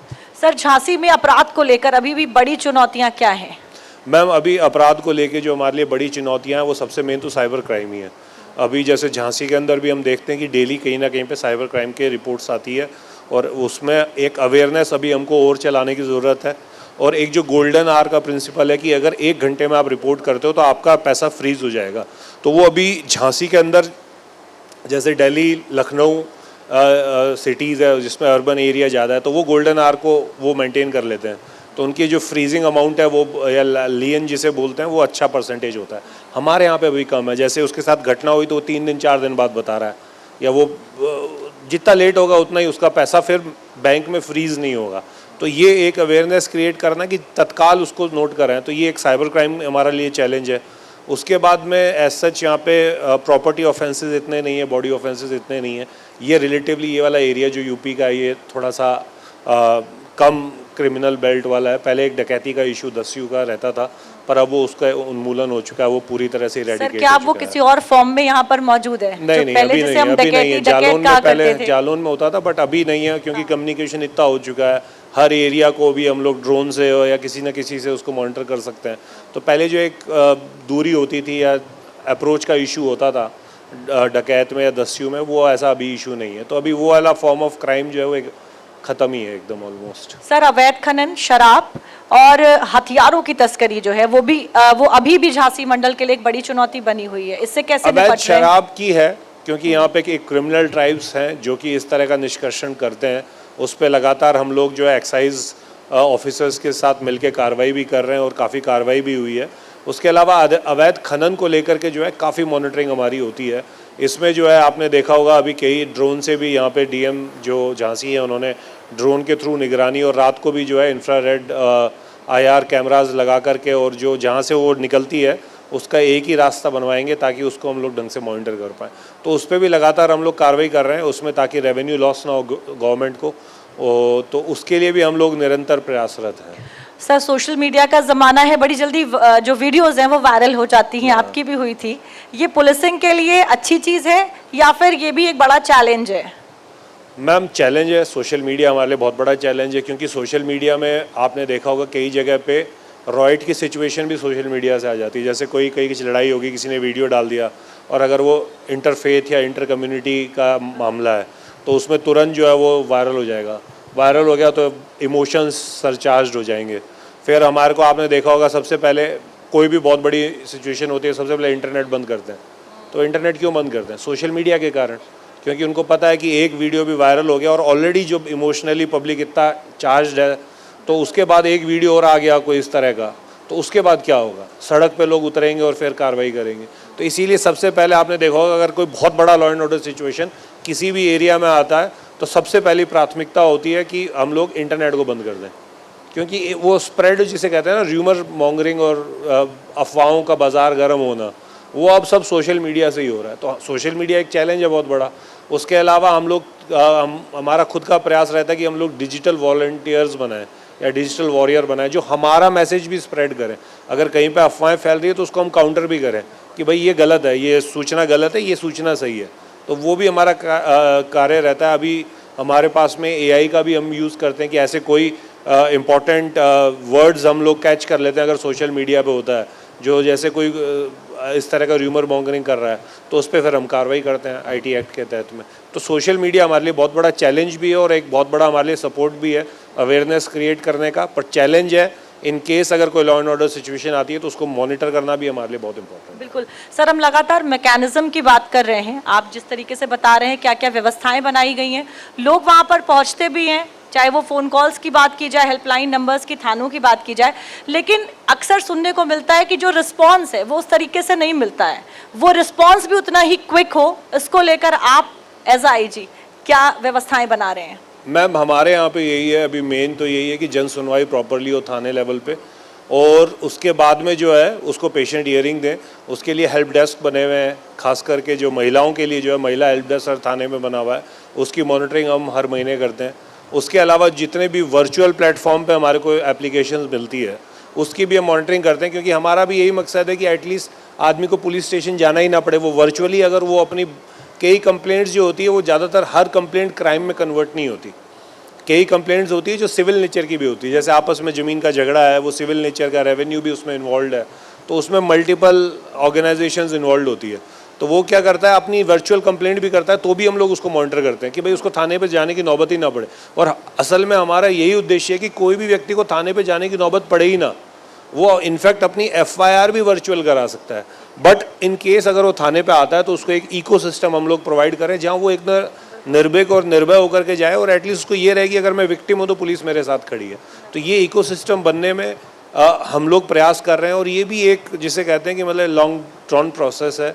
आई एम 100% श्योर कि जो 10 साल पहले एक जो वातावरण था उससे बहुत अच्छा वातावरण आज के टाइम में है।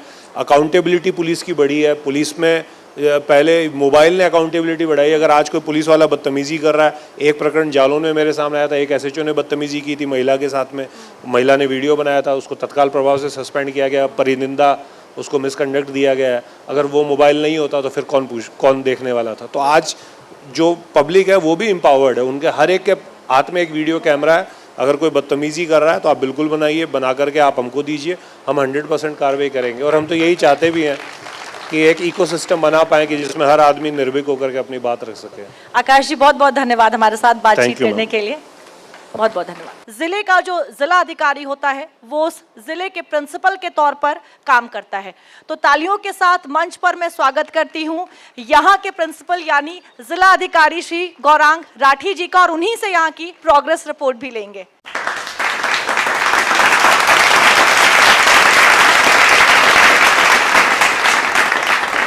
गौरांग जी, आप ऑफिसर विद आइडियाज कहे जाते हैं। आपने जन संवाद की शुरुआत की, ये आपकी ही पहल थी, और जैसे CM योगी ने प्रदेश भर में लागू करने के आदेश भी दिए। हम चाहेंगे कि इस पहल के बारे में बताएं ताकि तमाम जो लोग हैं इसे जान सके और इसे हर जगह पर जारी भी किया जा सके।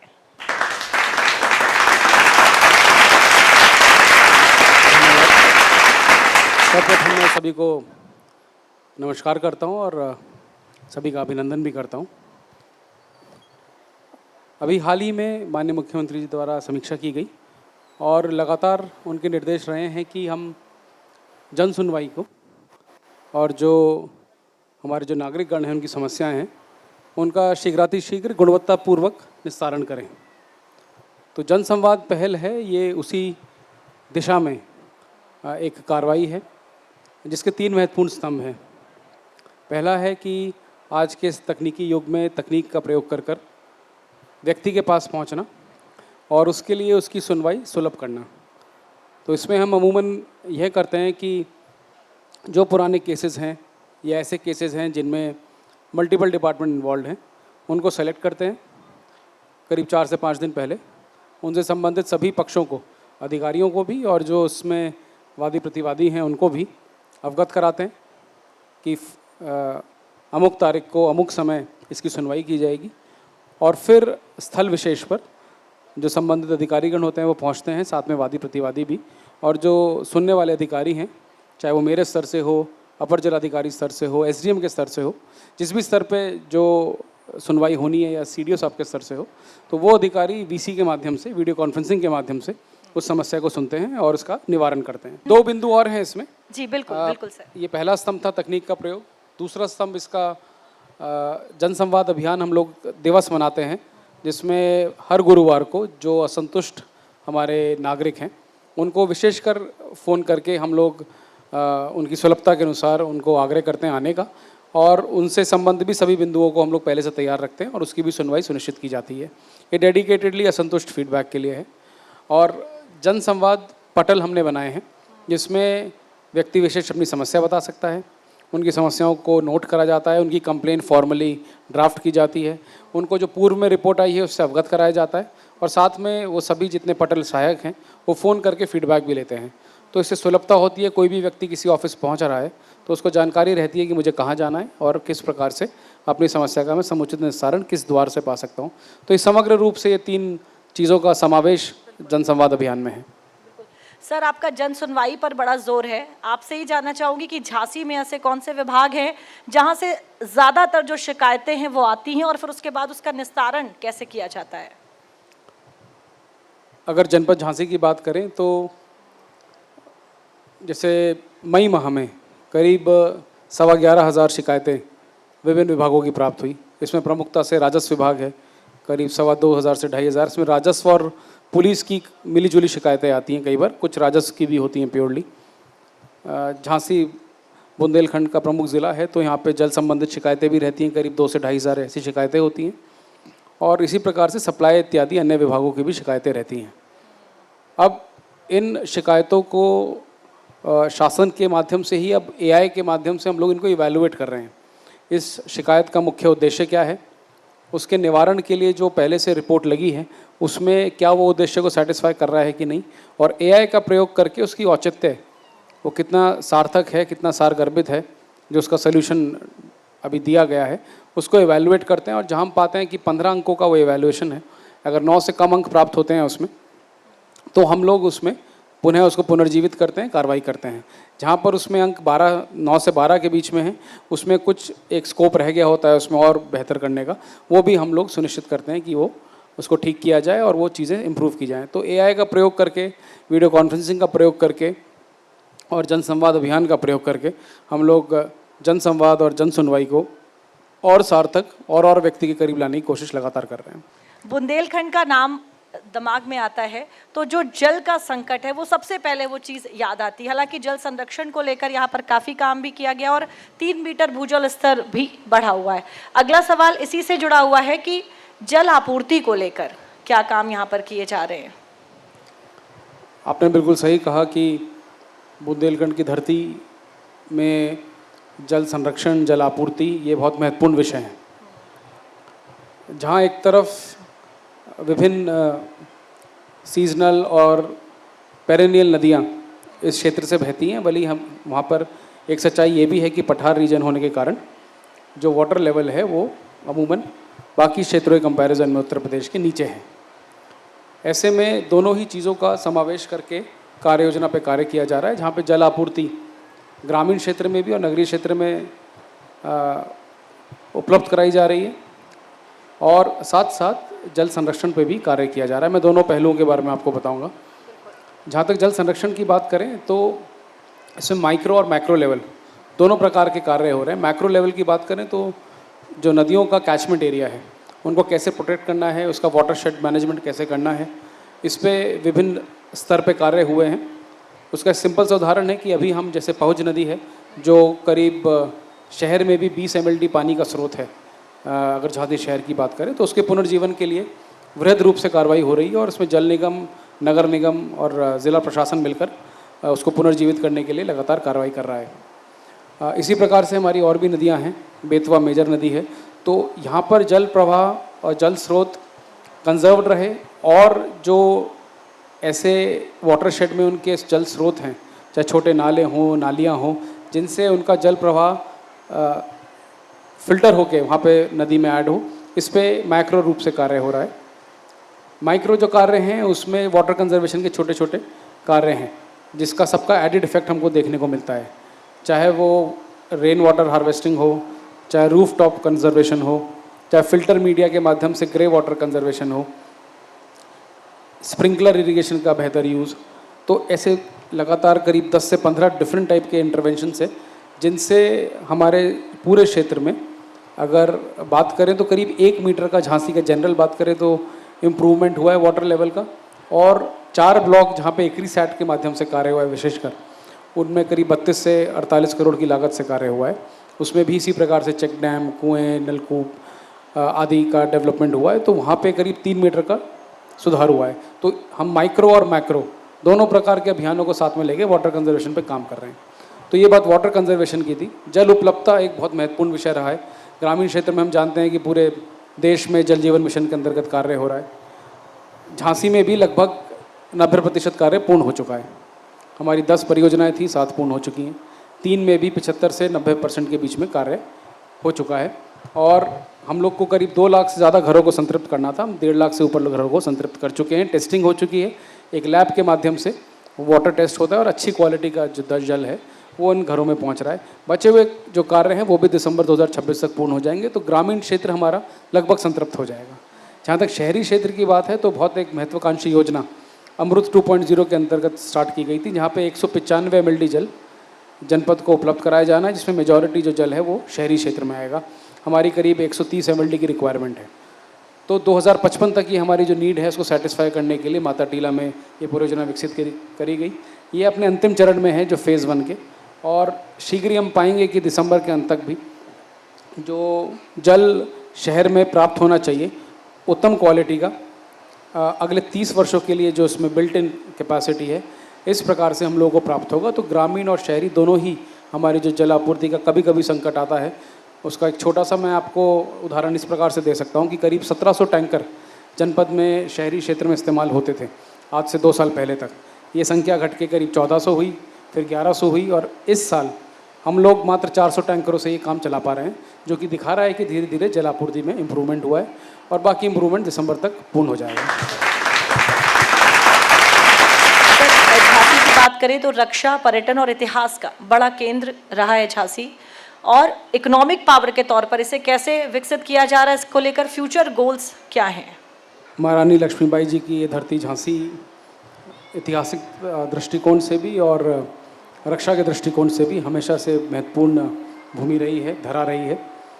ऐसे में 2019 में जो डिफेंस कॉरिडोर की माननीय प्रधानमंत्री जी ने नींव रखी, 6 नोड्स हैं पूरे उत्तर प्रदेश में, उनमें से बहुत महत्वपूर्ण नोड झांसी है।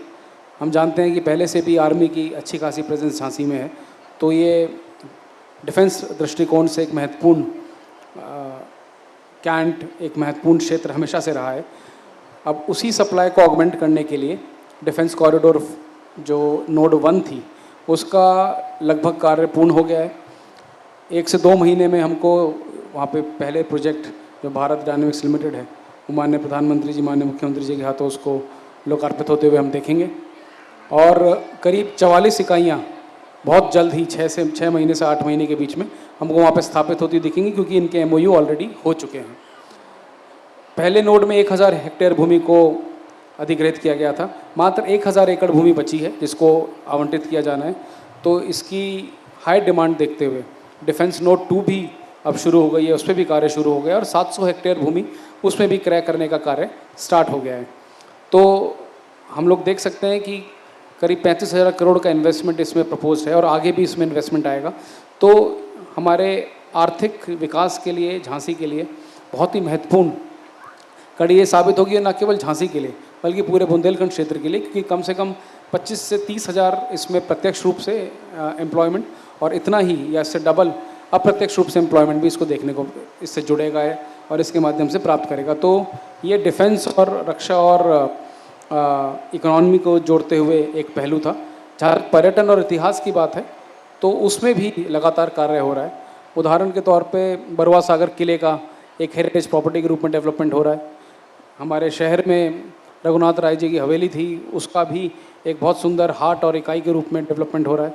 और राजा चंपत राय का एक महल है, छत्रसाल राजा जी की, उन्हीं के वंशावली के हैं, उसको भी एक हेरिटेज प्रॉपर्टी के रूप में डेवलप कर रहे हैं।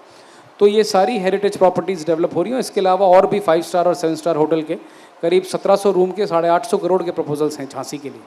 तो आप जान सकते हैं कि इको टूरिज़्म, डिफेंस अपना जो कॉरिडोर डेवलपमेंट है, धार्मिक पर्यटन, उसके भी करीब 22 स्थल डेवलप हुए हैं 44.5 करोड़ की लागत से। तो सभी तरह के टूरिज्म पे डेवलपमेंट हो और साथ साथ डिफेंस की आपने बात करी तो उस पर भी कार्य हो रहा है। बिल्कुल सर, लेकिन इन तमाम चीज़ों का आपने जिक्र किया है, चाहे बुंदेलखंड लिंक एक्सप्रेसवे की बात कर लें या फिर डिफेंस कॉरिडोर, इनका जो फ़ायदा है वो झांसी में कब तक दिखने लगेगा?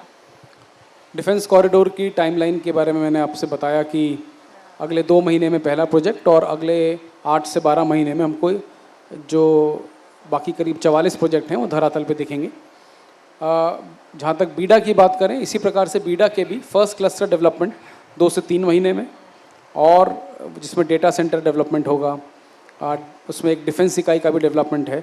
तो ये बहुत बहुउद्देशीय प्रोजेक्ट जो इंटरनेशनल लेवल के प्रोजेक्ट्स हैं, इसमें इंटरनेशनल कंपनीज आ रही हैं। ये प्रोजेक्ट हमको 1 साल के अंदर यहाँ पर चरितार्थ होते हुए दिखाई देंगे झांसी में। और इनसे एसोसिएटेड और भी प्रोजेक्ट्स हैं, जैसे एक 600 मेगावाट का सोलर एनर्जी प्रोजेक्ट है जो कि one of the biggest project होगा उत्तर प्रदेश का, जो कि टुस्को डेवलप कर रहा है, जिसमें यूपी नेडा जो डिपार्टमेंट है वो, और इसके साथ साथ teary hydro power electric development जो कॉरपोरेशन है, उनके संयुक्त तत्वाधान में डेवलप हो रहा है। तो इस 600 मेगावाट का ये प्लांट भी हमको बहुत जल्दी डेवलप होता हुआ दिखाई देगा। तो अगर हम सबको समायोजित रूप में देखें तो बिग टिकट प्रोजेक्ट्स पूरे बुंदेलखंड के लिए, ना केवल बुंदेलखंड के लिए बल्कि अगर मध्य प्रदेश और आसपास का क्षेत्र भी इंक्लूड कर लें तो इतना बड़ा डेवलपमेंट प्रोजेक्ट्स किसी भी जगह हमको देखने को नहीं मिलेंगे। इसी प्रकार से बीडा की रोड का काम भी हम लोग अगले 2 महीने में देखेंगे, काम शुरू हो जाएगा, जो ये बीडा से रोड डेवलप हो रही है, लिंक एक्सप्रेसवे। सर, झांसी में जो प्रति व्यक्ति आय है वो बढ़ी है और इसका सबसे बड़ा जो कारण है वो इंडस्ट्रियलाइजेशन और खेती का सामंजस्य है, लेकिन पलायन अगर होता है तो वो इस सामंजस्य के लिए एक बड़ी समस्या बन सकता है। तो इस पलायन को कैसे रोका जा रहा है? माइग्रेशन शहरी क्षेत्र में अमूमन केवल और केवल एम्प्लॉयमेंट के बेहतर साधनों के लिए होता है। अगर हम उन जो झांसी में हमारे प्रोजेक्ट्स हो रहे हैं उनको भौगोलिक दृष्टि से देखें तो बीडा का जो जितना भी डेवलपमेंट है वो ग्रामीण क्षेत्र में है। करीब 56,000 एकड़ भूमि 33 विभिन्न गाँव में ये डेवलप हो रहा है। इसी प्रकार से डिफेंस कॉरिडोर भी पूरा एरच हमारा गरौठा क्षेत्र के आसपास का एरिया है, वो पूरा ग्रामीण क्षेत्र है। इसके अलावा जो लिंक एक्सप्रेसवे बन रहा है वो 4 तहसीलों से होकर जाएगा, 59 गाँव उससे प्रभावित होंगे। तो जब कोई एक्सप्रेसवे बनता है तो स्वतः ही उसके इर्द गिर्द विभिन्न प्रकार के व्यवसाय, स्वरोजगार की जो अपॉर्चुनिटीज़ हैं वो डेवलप हो जाती हैं। तो ये तो 3 डेडिकेटेड प्रोजेक्ट्स हो गए। इसके अलावा जो माननीय मुख्यमंत्री, माननीय प्रधानमंत्री जी की जो स्वरोजगार योजनाएं हैं उसमें भी लगातार हमारी MSME के विभिन्न इकाइयाँ, जैसे करीब 650 इकाइयाँ हमारी ऑलरेडी मुख्यमंत्री स्वरोजगार योजना से लाभान्वित होकर करीब 44 करोड़ उनको मिले हैं, अपना कार्य कर रही हैं। इसी प्रकार से प्रधानमंत्री स्वरोजगार योजना से भी आच्छादित हैं। तो ये सब जब हम ग्रामीण क्षेत्र पे उन्हीं के घर में इंडस्ट्रीज़ को बढ़ावा देंगे। ODOP में भी ये भी कार्य ज़्यादातर कॉटेज इंडस्ट्री का ग्रामीण क्षेत्रों में है, इसमें सॉफ्ट टॉय और टेक्सटाइल पे कार्य हो रहा है मौरानीपुर, रानीपुर क्षेत्र में। तो हर क्षेत्र में कोई ना कोई इकाई, कोई ना कोई प्रकार का है कार्य योजना का, जिससे वहाँ के क्षेत्र को लाभ मिल रहा है। और जो एक टेंडेंसी है कि हम एम्प्लॉयमेंट के लिए रोज़गार के लिए शहर की तरफ पलायन करें, उससे भारी न केवल रुकावट मिलेगी बल्कि हम पाएंगे कि ग्रामीण क्षेत्र में जो संपन्नता होगी वो पर्यावरण इत्यादि को समावेश करते हुए और बेहतर होगी। सर अगर झांसी की बात करें तो अपने आप में एक यूनिक ज़िला माना जा सकता है। यहाँ पर हिस्ट्री भी है, धार्मिक पर्यटन भी है, इको टूरिज़्म भी है। बावजूद इसके जिस तरीके का बूम टूरिज़्म में आना चाहिए झांसी को लेकर, वो अभी फ़िलहाल क्यों नहीं आ पा रहा है? क्या कमियाँ हैं अभी? अगर हम टूरिज़्म की बात करें तो दो तरह के टूरिस्ट होते हैं। तो लोकल टूरिस्ट हैं जो झांसी और इर्द गिर्द क्षेत्र से आते हैं, आसपास के क्षेत्रों से आते हैं। एक हमारा डोमेस्टिक टूरिज़्म है जो कि पूरे प्रदेश से और देश से टूरिस्ट यहाँ पर आते हैं झांसी में, और यहाँ के जो विभिन्न टूरिस्ट साइट हैं उसका लाभ उठा सकते हैं। और एक इंटरनेशनल टूरिज़्म, तो अमूमन ये देखा गया है कि डोमेस्टिक टूरिज़्म का भी हाई परसेंटेज और इंटरनेशनल टूरिज़्म तो 100% एरोप्लेन या फ्लाइट्स का प्रयोग करते हैं आवागमन के लिए। समय भी बचता है और इसमें वो बेहतर ज़्यादा एरिया कवर भी कर पाते हैं। तो एयरपोर्ट डेवलपमेंट झांसी के लिए ऑलमोस्ट लास्ट स्टेजेस पे है स्वीकृति के। क्षेत्र चयन हो गया है, उसकी फीजिबिलिटी स्टडी इत्यादि हो रही है। जैसे ही एयरपोर्ट का निर्माण स्टार्ट होगा और एयरपोर्ट यहाँ पे निर्माण होकर कंप्लीट होगा तो हम देखेंगे कि झांसी की जो एग्जिस्टिंग टूरिज़्म साइट्स हैं उन्हीं में कम से कम 3 से 4 गुना हमको ज़्यादा टूरिस्ट मिलेगा। इसके अलावा जो पर्यटन पे मैंने जैसा आपको बताया कि करीब 825 करोड़ की विभिन्न परियोजनाएं पाइपलाइन में हैं, और उनमें से 450 करोड़ से अधिक के जो परियोजनाएं उनको भूमि इत्यादि आवंटित हो चुकी हैं, चाहे वो होटल के लिए हो, चाहे वो इको टूरिज़्म की साइट्स हों, चाहे वो हिस्टोरिकल टूरिज़्म की साइट्स हों। तो जब ये निकल कर आएंगे तो हम देखेंगे कि ऑलरेडी जो रोड से अच्छा कनेक्शन हमको एक्सप्रेसवे, जो लिंक एक्सप्रेसवे बन रहा है उसके माध्यम से, ट्रेन से पहले से ही झांसी का अच्छा कनेक्टिविटी है, और इसको एयरपोर्ट से जब सप्लीमेंट हो जाएगा तो पूरे झांसी को न केवल नेशनल या प्रदेशीय बल्कि इंटरनेशनल टूरिज़्म का इन्फ्लो हम लोग अगले 5 से 10 साल में देखेंगे। और इसमें अगर हम ये भी जोड़ लें कि यहाँ पे जो इंडस्ट्रियल डेवलपमेंट हो रहा है उसकी वजह से भी बहुत सारा इन्फ्लो आएगा, तो ये एक वर्ड ऑफ माउथ जो एक पब्लिसिटी होती है ये भी हमको बहुत जल्दी देखने को मिलेगी। और नेक्स्ट 5 to 10 ईयर्स झांसी के पर्यटन की दृष्टि से बहुत उज्जवल हैं, और यहाँ की वाटर बॉडीज़ को भी आगे हम देख पाएंगे कि एडवेंचर टूरिज़्म के रूप में ये इंटरनेशनली अक्लेम्ड होंगी। सर झांसी में एमएसएमई और ओडीओपी प्रोडक्ट्स को लेकर राष्ट्रीय और अंतर्राष्ट्रीय मार्केट तक उन्हें पहुंचाने को लेकर क्या प्रशासन की तरफ से क्या काम किया जा रहा है? उत्तर प्रदेश शासन की बहुत बहुउद्देशीय और महत्वाकांक्षी स्कीम है ओडीओपी। उसमें 4 तरह के घटक होते हैं। पहला है कि हम उसमें वित्त पोषण करते हैं, दूसरा है उनको मार्केटिंग सपोर्ट देते हैं, तीसरा है उनको हम टूल किट वितरण वगैरह करते हैं, और चौथा प्रशिक्षण भी देते हैं। तो ये चारों ही घटकों पर जो हमारी ओडीओपी के प्रोडक्ट्स हैं उसमें सॉफ्ट टॉयज़ भी हैं और टेक्सटाइल का कार्य भी है। तो ये चारों ही घटकों में इनको हम कवर कर रहे हैं। और अगर हम पिछले साल की बात करें तो 425 करोड़ के विभिन्न इंटरवेंशंस के माध्यम से सपोर्ट किया गया ओडीओपी के स्कीम के माध्यम से इन व्यवसायों को। इसके अलावा मार्केटिंग सपोर्ट के लिए जो ई मार्केटिंग है, ऑनलाइन मार्केटिंग है, चाहे वो फ्लिपकार्ट के माध्यम से हो, अमेज़ॉन के माध्यम से हो, इनके साथ भी कोऑर्डिनेशन करके हम लोग ओडीओपी प्रोडक्ट्स को आगे सपोर्ट कर रहे हैं, जिससे कि ना केवल ये प्रोडक्ट जो अभी कॉटेज इंडस्ट्री के रूप में कार्य करती है, कुटीर उद्योग के रूप में कार्य करती है, उसको आगे फर्दर प्रोग्रेस मिले, बल्कि एक फैक्ट्री सॉफ्ट टॉयज़ के लिए बहुत बड़ा मार्केट है, इंडिया में ही बहुत बड़ा मार्केट है।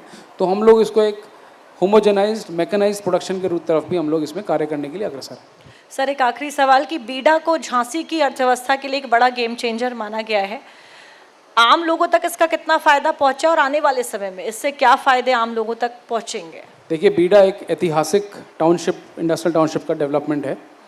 अगर इसकी हम तुलना करें तो नोएडा, जो आज से करीब 30 साल पहले इस पर कार्य शुरू हुआ और डेवलप होना स्टार्ट हुआ, तो उससे हम कंपेयर कर सकते हैं। नोएडा भी प्रथम चरण में जब डेवलप हुआ था तो 56,000 एकड़ उसका क्षेत्रफल नहीं था, और आज जाके जब उसमें नोएडा, ग्रेटर नोएडा इत्यादि क्षेत्र जुड़ गए हैं तो 2 लाख प्लस हेक्टेयर उसका एकड़ उसका क्षेत्रफल हुआ है। तो इन आंकड़ों से ही पता लगता है कि बीडा अपने आप में कितनी महत्वाकांक्षी और महत्वपूर्ण परियोजना है। और इसका लाभ हम लोग इस प्रकार से देखेंगे कि जो भी हम लोग डेवलपमेंट के घटक सोचते हैं या विजुलाइज कर सकते हैं, चाहे एम्प्लॉयमेंट हो, चाहे इकोनॉमिक डेवलपमेंट हो, चाहे उसके वजह से अप्रत्यक्ष जो लाभ होंगे, इकोनॉमी को बूम मिलेगा, वो वाला पार्ट हो, या फिर एक जो इमेज है झांसी की ओवरऑल, उसको स्प्रूस अप करने की बात हो, तो सभी मायनों में सभी बिंदुओं पर झांसी को एक बूस्टअप मिलेगा। और झांसी का जो अभी तक पहचान है ऐतिहासिक नगरी के रूप में, रानी लक्ष्मीबाई जी की भूमि के रूप में, वीर भूमि के रूप में, उसके साथ साथ इसमें इंडस्ट्रियल भूमि के भी एक और चांद जुड़ जाएगा। और जो 4 चांद की हम लोग परिकल्पना करते हैं किसी भी जगह में जो लगते हैं, वो झांसी में हमको देखने का मिलेगा। और ये एक बहुत यूनिक टाइप की डेवलपमेंट होगी, क्योंकि नोएडा जो है उसमें ऐतिहासिक पुट नहीं है, लेकिन झांसी जो होगा वो सभी चीज़ों को समावेश करते हुए न केवल देश भर से बल्कि विदेश से भी लोगों को अपनी तरफ आकर्षित करेगा। गौरांग राठी जी, बहुत बहुत धन्यवाद हमसे बातचीत करने के लिए। धन्यवाद। जब हम किसी भी ज़िले के विकास की बात करते हैं तो विकास का जो पहला पायदान है उसकी जिम्मेदारी होती है उस ज़िले के सीडीओ के पास। तो हमारे बीच में आपके शहर के जो सीडीओ हैं वो मौजूद हैं। मैं उनको मंच पर बुलाना चाहूँगी। श्री रामेश्वर सुधाकर जी को मंच पर बुलाऊंगी और आपसे निवेदन करूँगी कि ज़ोरदार तालियों के साथ उनका स्वागत करें।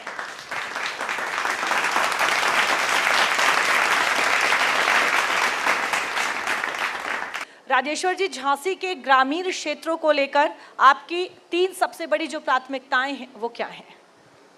सबसे पहले तो मैं आपका धन्यवाद देना चाहूँगा और डीडी यूपी का भी धन्यवाद कि आपने हमें ये मंच प्रदान किया जिसमें हम ग्रामीण क्षेत्र में जो कोई भी सरकार की योजनाएं चल रही है और जिला प्रशासन के द्वारा जो कोई भी हमारी प्रायोरिटी है उसके बारे में हम यहाँ पे डिस्कस करेंगे। तो सबसे पहले जैसे आपने पूछा कि झांसी के विकास के लिए जिला प्रशासन की जो 3 प्राथमिकताएं हैं, उसमें सबसे पहले तो हम मूलभूत सुविधाओं के बारे में ज़्यादातर काम करना चाहते हैं। शिक्षा, स्वास्थ्य, ये सब चीज़ें आती है जिसमें सरकार लगातार प्रयास कर रही है।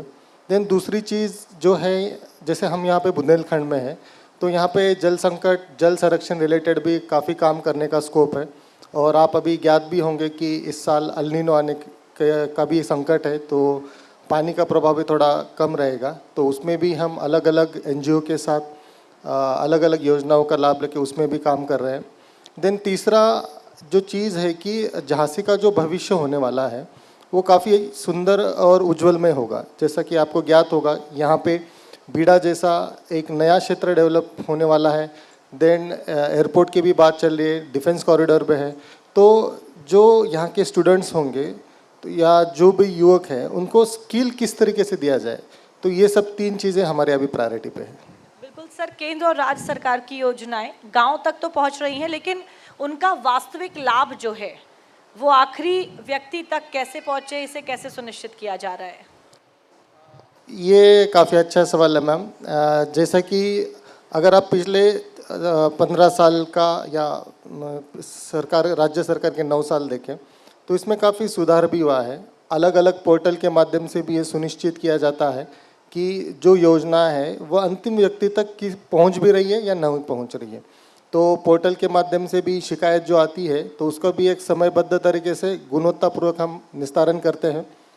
उसी के साथ साथ अलग अलग दिन पे हमारे विभाग द्वारा ग्राम चौपाल का आयोजन किया जाता है। जैसे हर शुक्रवार को ग्राम चौपाल का आयोजन में भी लोगों की शिकायतें सुनिश्चित की जाती है कि उसका भी गुणवत्तापूर्वक तरीके से निस्तारण हो जाए। अब नए जो जिलाधिकारी महोदय आए हैं उनके द्वारा भी एक अलग पहल शुरू की गई है जिसको जनसंवाद की एक पहल के नाम से जाना जाता है। माननीय मुख्यमंत्री जी ने भी उसकी काफ़ी सराहना की थी। तो सर स्वयं हर गुरुवार को एक जनसंवाद दिवस आयोजित किया जाता है जिसमें जितनी सारी शिकायतें हैं जो रेगुलर बेसिस पे रिपीटेड आ रही है तो उसको डायरेक्टली वीसी के माध्यम से संबंधित अधिकारियों के साथ वीसी से जोड़ा जाता है और उसी समय पे निस्तारण किया जाता है। तो ये अलग अलग पोर्टल्स है, अलग अलग दिवस है और अलग अलग माध्यम से इसका निस्तारण किया जा रहा है।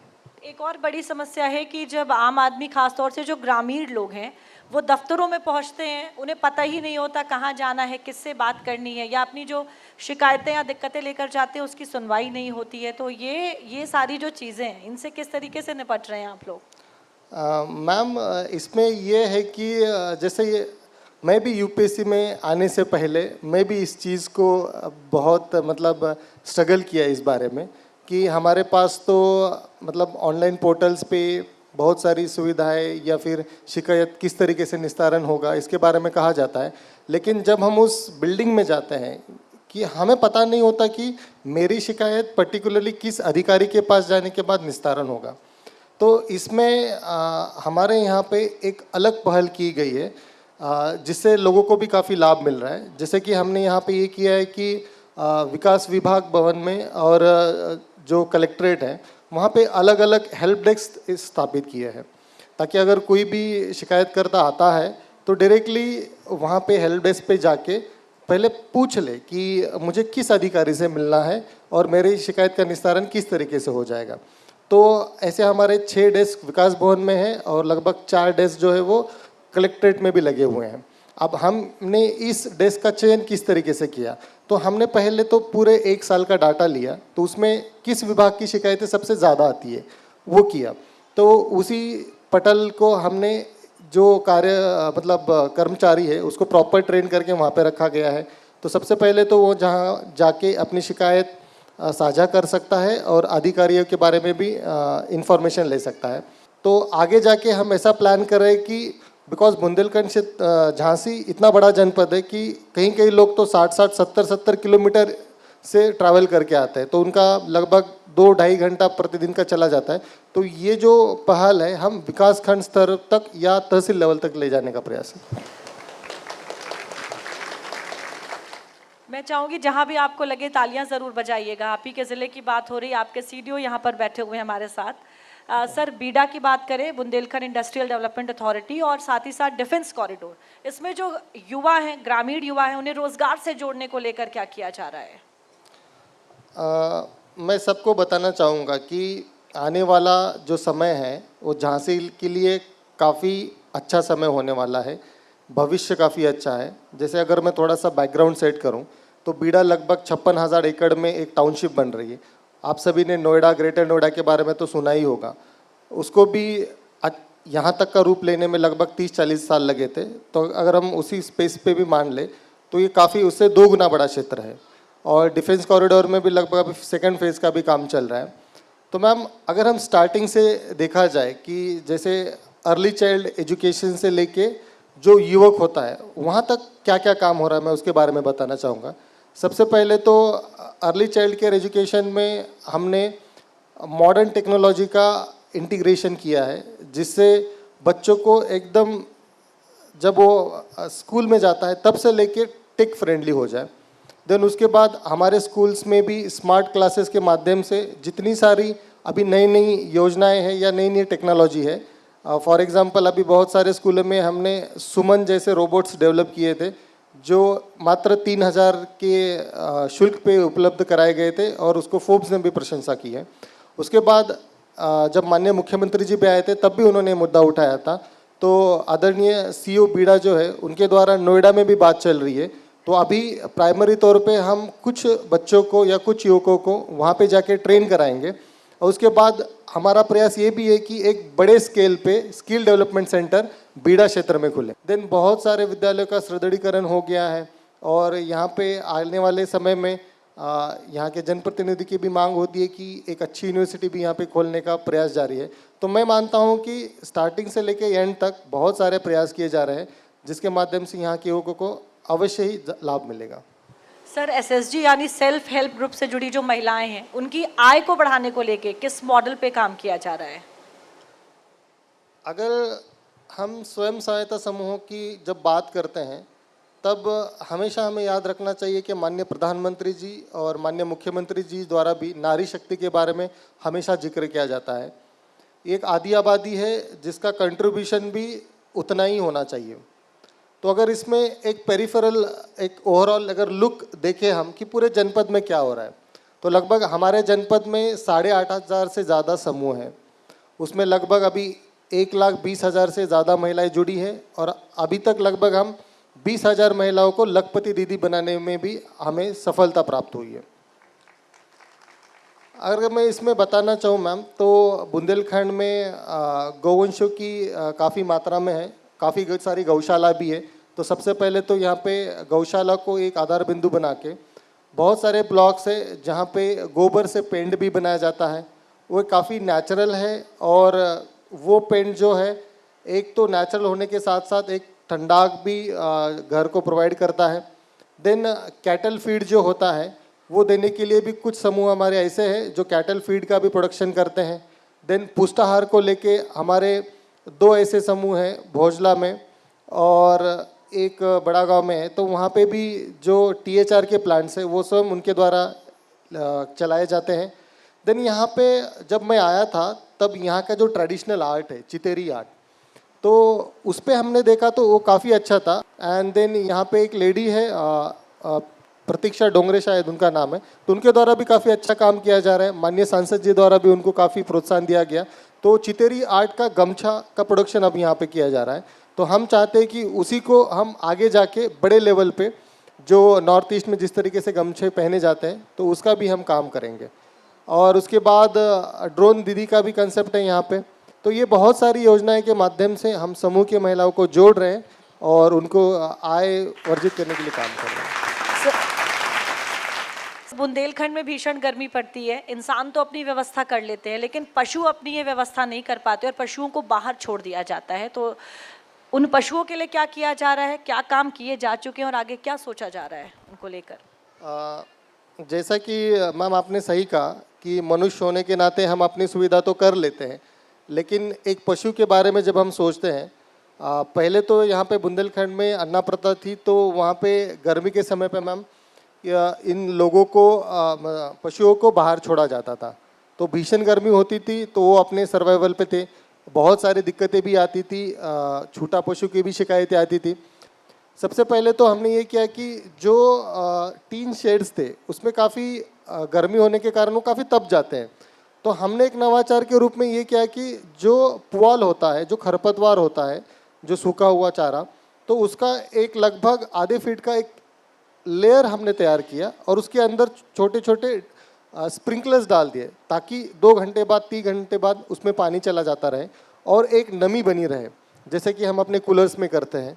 तो उससे क्या होता है कि टेम्परेचर में काफ़ी फ़र्क आता है। मान लीजिए कि 6-7 डिग्री टेम्परेचर कम हो जाता है।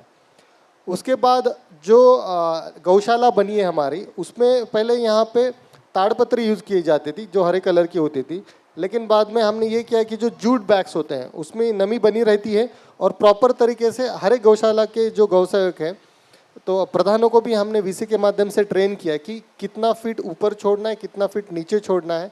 देन स्प्रिंकलर्स की भी व्यवस्था की एंड देन पानी का जो यहाँ पे टैंक होता है वो भी थोड़ा सा ये है कि गर्मी में काफ़ी पानी तप जाता है। हम आदमी होने के नाते भी थोड़ा सा भी अगर गर्म पानी हो तो पीते नहीं, वो तो पशु है, वो तो बोल भी नहीं सकते। तो हमने सोचा कि क्यों ना हम उसको भी कवर करें ताकि एक टेम्परेचर भी कम हो जाए और ठंडा पानी रहे। 261 गौशालाएँ ऐसी है जहाँ पे हमने डायरेक्टली किसानों के साथ, ताकि किसानों की भी आमदनी बढ़े और गाय को भी हरा चारा का पर्याप्त सुविधा रहे, इसलिए 261 किसानों के साथ हमने अनुबंध किया है और मुझे लगता है कि जुलाई एंड या अगस्त से उसका हरे चारे का प्रबंध भी सुनिश्चित किया जाएगा। अभी कुछ गौशाला में आ भी रहा है और आगे भी बढ़ता रहेगा मैम। PM मोदी और CM योगी लगातार गांव को आत्मनिर्भर बनाने की बात करते हैं और अगर झांसी मंडल की बात की जाए तो यहाँ ग्रामीण क्षेत्र ज़्यादा हैं। यहाँ के गांव के लोगों को आत्मनिर्भर किस तरीके से बनाया जा रहा है, क्या काम हो रहे हैं? अगर मैं इसमें कहना चाहूँ तो हमेशा हम सुनते हैं कि आत्मनिर्भरता का जो कंसेप्ट है ये महात्मा गांधी जी के टाइम से चला आ रहा है और इसको अभी फ़िलहाल माननीय प्रधानमंत्री जी द्वारा और माननीय मुख्यमंत्री जी द्वारा हर समय इस पे जोर दिया जाता है ताकि जैसे जैसे भारत एक ग्लोबल पावर बनते जाएगा, आत्मनिर्भरता भी होना काफ़ी ज़रूरी है। जब हम अगर इसी प्रोग्राम का अगर हम जिक्र करें कि जब हम 1 ट्रिलियन की बात करते हैं तब पहले तो बस भारत देश के बारे में बात होती थी, लेकिन माननीय प्रधानमंत्री जी और मुख्यमंत्री जी द्वारा इस कंसेप्ट को स्टेट पे और अब जिले पे लेके आ गए। सबसे पहले तो अगर मैडम मैं बताना चाहूँ कि यहाँ पे जो अगर बीड़ा क्षेत्र का हम उदाहरण ले लें तो लगभग यहाँ पे 32 या 33 गांव ऐसे हैं जिनको डायरेक्टली लाभ पहुँच जाएगा और उसके पेरिफेरल में अगर हम एक गांव के साइड में 2 गांव भी मान लें तो लगभग ये 70 से 80 गाँव को आत्मनिर्भर बना सकता है। बिकॉज जो कोई भी कंपनी यहाँ पे आएगी, जो कोई भी उद्योग यहाँ पे करेगी तो उसका सीधा फ़ायदा जो है वहाँ के युवक, वहाँ के लोगों को मिलने वाला है। देन सबसे दूसरा बड़ा जो यहाँ पे प्रोजेक्ट बनने जा रहा है, जिसका लगभग अभी 60% का लैंड एक्विजिशन हो गया है, लिंक एक्सप्रेसवे, जो झांसी को बुंदेलखंड लिंक जो एक्सप्रेसवे उससे उसके साथ लिंक करेगा। तो लगभग इससे 59 गाँवों को फ़ायदा डायरेक्टली पहुँचेगा। बिकॉज अगर रोड बनेगा तो रोड के साइड में लॉजिस्टिक पार्क्स आएंगे, कंपनियाँ आएंगी, और ये तो ज्ञात है कि जब जैसे आपने आगरा लखनऊ एक्सप्रेसवे देखा, फिर अभी पूर्वांचल है, तो वो बनने के बाद गाँव को ही उसका फ़ायदा ज़्यादा मिला है। देन उसके बाद डिफेंस कॉरिडोर है। देन आत्मनिर्भरता की बात करते तब हम छोटी छोटी चीज़ों को कभी कभी भूल जाते हैं, लेकिन मैं गौर कराना चाहूँगा, आप सभी का ध्यान भी इस ओर आकर्षित कराना चाहूँगा कि जल जीवन मिशन के अंतर्गत भी पहले पानी की काफ़ी दिक्कत होती थी। अभी मैं मानता हूँ कि सभी जगह पे तो अच्छी तरीके से स्कीम्स आने में थोड़ा और 4-5 महीने भी लग जाएगा। टोटल 10 यहाँ पे स्कीम्स चल रहे, उसमें से 7 क्रियान्वित है, लेकिन 3 गरोटा क्षेत्र वाली है, जिस पे अभी लगभग दिसंबर तक हो सकता है कि वहाँ पे काम हो जाए। तो हर घर तक जल पहुँचाना, तो ये उस हाउस होल्ड की एक आत्मनिर्भरता को दर्शाता है। जितने सारे गांव हैं, हमने ये प्रयास किया है कि एक सैचुरेशन मॉडल अपनाया जाए। आदरणीय कमिश्नर सर द्वारा भी एक संतृप्तिकरण का भी अभियान यहाँ पे चलाया गया था, तो उसमें भी हर एक ब्लॉक से 10-10 गांव हमने उठाए थे, जिसमें हर एक व्यक्ति को हर एक स्कीम से संतृप्त कराना था कि कोई भी व्यक्ति छूटे ना। देन ज़ीरो पावर्टी में भी हमने लगभग हर एक गाँव से 25 ऐसे परिवार ढूंढे हैं जिनको हर एक स्कीम से संतृप्त कराना है, ताकि उनकी आत्मनिर्भरता बने। तो ये अलग अलग स्कीम से अलग अलग परियोजना है, जिसके माध्यम से हमेशा जिला प्रशासन और सरकार गांव की आत्मनिर्भरता बढ़ाने में तत्पर है। मैडम सर देखिए, अगर हम बात करें किसानों की, तो किसान होना बेहद मुश्किल है, कई मुश्किलों का सामना करना पड़ता है, लेकिन सरकार और प्रशासन का काम है कि उन मुश्किलों से राहत उन्हें दिलाई जाए, और सबसे बड़ी राहत तब मिलती है जब किसान को उसकी फसल का मुआवजा मिलता है। तो इसको लेकर किस तरह काम हो रहा है, अगर हम झांसी की बात करें? ये काफ़ी अच्छा और मेरे तो काफ़ी दिल के पास वाला सवाल है, बिकॉज़ मैं भी जिस परिवार से आता हूँ वहाँ पे भी किसानी की जाती है। और जैसा कि आपने भी जिक्र किया कि ये जब हम बुंदेलखंड के बारे में बात करते हैं, एक तो इसमें 2 चीज़ें हैं। एक तो राहत विभाग की तरफ से भी इनको मदद की जाती है, उनके कुछ सेट पैरामीटर्स है, और दूसरा एक होता है कि जो इंश्योरेंस कंपनीज़ है उनके माध्यम से भी इनको मुआवजा दिया जाता है। तो हमने इसमें ये किया है कि एक प्रॉपर एक आसान भाषा में हमारे किसान भाइयों को समझे, इस तरीके से एक पैम्पलेट का डिज़ाइन किया है कि राहत के अगर माध्यम से आपको मुआवजा लेना है तो उसमें क्या करना है। मतलब मान लीजिए कि जैसे राहत में जो मुआवजा है वो 33% अगर आपका 33% का अगर फसल हानि हुई है तब मिलता है, लेकिन जो आप प्रधानमंत्री फसल बीमा योजना में जो प्राइवेट कंपनी से अगर आप बीमा कराते हैं तो उसमें जितना आपकी हानि हुई उसके बेसिस पे आपको मिलता है। तो इसका क्लियर कट जो डिफरेंसेस है, किस तरीके से आप करेंगे, इसका एक आसान भाषा में हमने एक पैम्पलेट तैयार किया है। और इस मंच के माध्यम से मैं आप सभी को अवगत कराना चाहूँगा, समय समय पर हेल्प डेस्क के माध्यम से या बीडीओ के माध्यम से या जिलाधिकारी द्वारा या जनप्रतिनिधियों के माध्यम से ये रैलियोज़ में इसका प्रचार प्रसार भी हम सुनिश्चित करेंगे। तो ये तो फसल बीमा के रिलेटेड हो गया। देन फिर एक अच्छा काम यहाँ पे अगर मैं बताना चाहूँ तो इक्री साइट के माध्यम से भी काफ़ी अच्छा काम हो रहा है। तो ये सभी स्कीमें मिला के मुझे लगता है कि आने वाले समय पे हम किसानों की जो समस्या है वो कुछ हद तक तो डेफिनेटली सॉल्व करेंगे। बिल्कुल, झांसी एक ग्रामीण इलाका है, इसलिए मेरा अगला सवाल भी किसानों से ही जुड़ा हुआ है कि जो सिंचाई के लिए जल की उपलब्धता है वो बनी रहे, इसको लेकर किन चीज़ों को एड्रेस कर रहे हैं आप लोग? जब हम बुंदेलखंड की बात करते हैं तब यहाँ पे अगर आप देखेंगे मैडम तो जो वर्षा की मात्रा है ये काफ़ी कम है, और ज़्यादातर खेती यहाँ पे जो है वो वर्षा आधारित ही खेती है। अब इसमें सरकार की तो अहम भूमिका है, नो डाउट, उसमें हम काम कर ही रहे हैं। जैसे मनरेगा जो पहले थी, जब अभी वीबी जी राम जी बनी है तो वो 1 जुलाई से हम उसका क्रियान्वयन स्टार्ट करेंगे। तो उसके बारे में एक विस्तृत कार्य योजना हमने बनाई है यहाँ पे, और वो मुख्यमंत्री कार्यालय को भी भेजी गई है। तो जिसके माध्यम से जो सोकपिट का निर्माण हो, छोटे छोटे चेक डैम्स हो वो बनाना। देन जो हमने अमृत सरोवर बनाए थे तो उसमें तालाबों का गहरीकरण करना, उसकी स्वच्छता करना, जो नाले पहले से बने हैं उसकी भी खुदाई करना, उसकी भी स्वच्छता करना, ये तो हम वीबी जी राम जी के माध्यम से करेंगे। तो इस हिसाब से प्रशासन है, गांव वाले हैं, जन समुदाय है, एनजीओज़ हैं, इन सभी से मिलके हमारा प्रयास हमेशा यही है कि जल संरक्षण किस तरीके से किया जाए। अगर इसमें मैं अगर कहना चाहूँगा तो कृषकों की भी भूमिका काफ़ी महत्वपूर्ण है यहाँ पे। तो क्रॉपिंग पैटर्न जो है वो थोड़ा सा यहाँ पे चेंज भी हुआ है। जैसे कि पहले खरीफ सीज़न में कुछ अलग टाइप की फसलें ली जाती थी, अब मूंगफली की फसल ली जा रही है। देन श्री अन्न के बारे में भी यहाँ पे अच्छा खासा काम हुआ है। एफपीओज़ को भी हमने थोड़ा सा अवेयर किया है। तुलसी की भी खेती यहाँ पे ज़्यादा हो रही है मैडम। सर, अगर इस समय की बात करें तो मल्टीटास्किंग का ज़माना है। पारंपरिक खेती तो किसान करते ही हैं, पर उसके साथ साथ अन्य फसलों पर भी काम किया जाए, किसानों की आय भी बढ़े, इसको लेकर क्या कुछ व्यवस्था बनाई जा रही है? इसमें जैसे कि मैं अभी बात कर रहा था, तो इसमें अगर हम देखें तो अच्छा काम अगर माने तो यहाँ पे एफपीओ का काफ़ी अच्छा काम हुआ है। तो बहुत सारे फार्मर्स को एफपीओ के माध्यम से जोड़ा गया है। लगभग 3,500 फार्मर्स तुलसी की खेती यहाँ पे कर रहे हैं। लगभग वो 2,500 से 3,000 हेक्टेयर से ज़्यादा ही एरिया है। तो इसमें इंटरक्रॉपिंग पैटर्न में देखा जाए तो श्री अन्न जो मैं बात कर रहा था, अगर आप झांसी में जाएंगे तो एक मिलेट कैफ़े खुला है। तो उसमें हमने अच्छा खासा इन्वेस्टमेंट किया है। हमें पहले तो डर था कि लोग इसको पसंद करेंगे या ना करेंगे, लेकिन हमेशा वहाँ पे भीड़ जमी रहती है। और उस श्री अन्न के माध्यम से एक तो हम लोगों की भी सेवा कर पा रहे हैं, बिकॉज न्यूट्रिशियस थोड़ा सा उनको ज़्यादा मिलता है, और समूह की महिलाएं उसको चला रही है। तो दोनों सिरों से हम उसको एड्रेस कर पा रहे हैं और काफ़ी अच्छा सफल प्रयोग भी हो रहा है।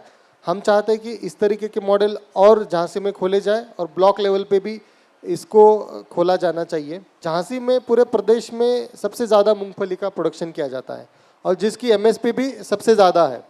लगभग 7,500 रुपये का एमएसपी उनको मिलता है।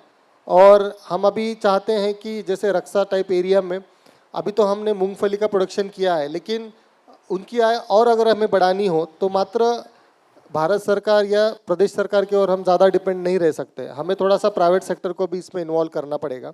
तो हम जो फूड प्रोसेसिंग यूनिट्स हैं, जैसे कि अगर मूंगफली डायरेक्टली आप मार्केट में बेचेंगे तो हो सकता है कि 7,500 रुपये आपको मिल जाए, लेकिन उसी मूंगफली का अगर एक प्लांट लगा के उसका तेल निकाला जाए और वही जो प्लांट है हम समूह के महिला के माध्यम से अगर चलाएं तो उसका जो पैसा है और ज़्यादा मिल सकता है, रोज़गार भी पैदा होगा और पैसा भी ज़्यादा मिलेगा। तो हमारा आने वाले टाइम में यही प्रयास है कि ज़्यादा से ज़्यादा यहाँ पे कंपनियाँ खोले, कोल्ड स्टोरेज खोले।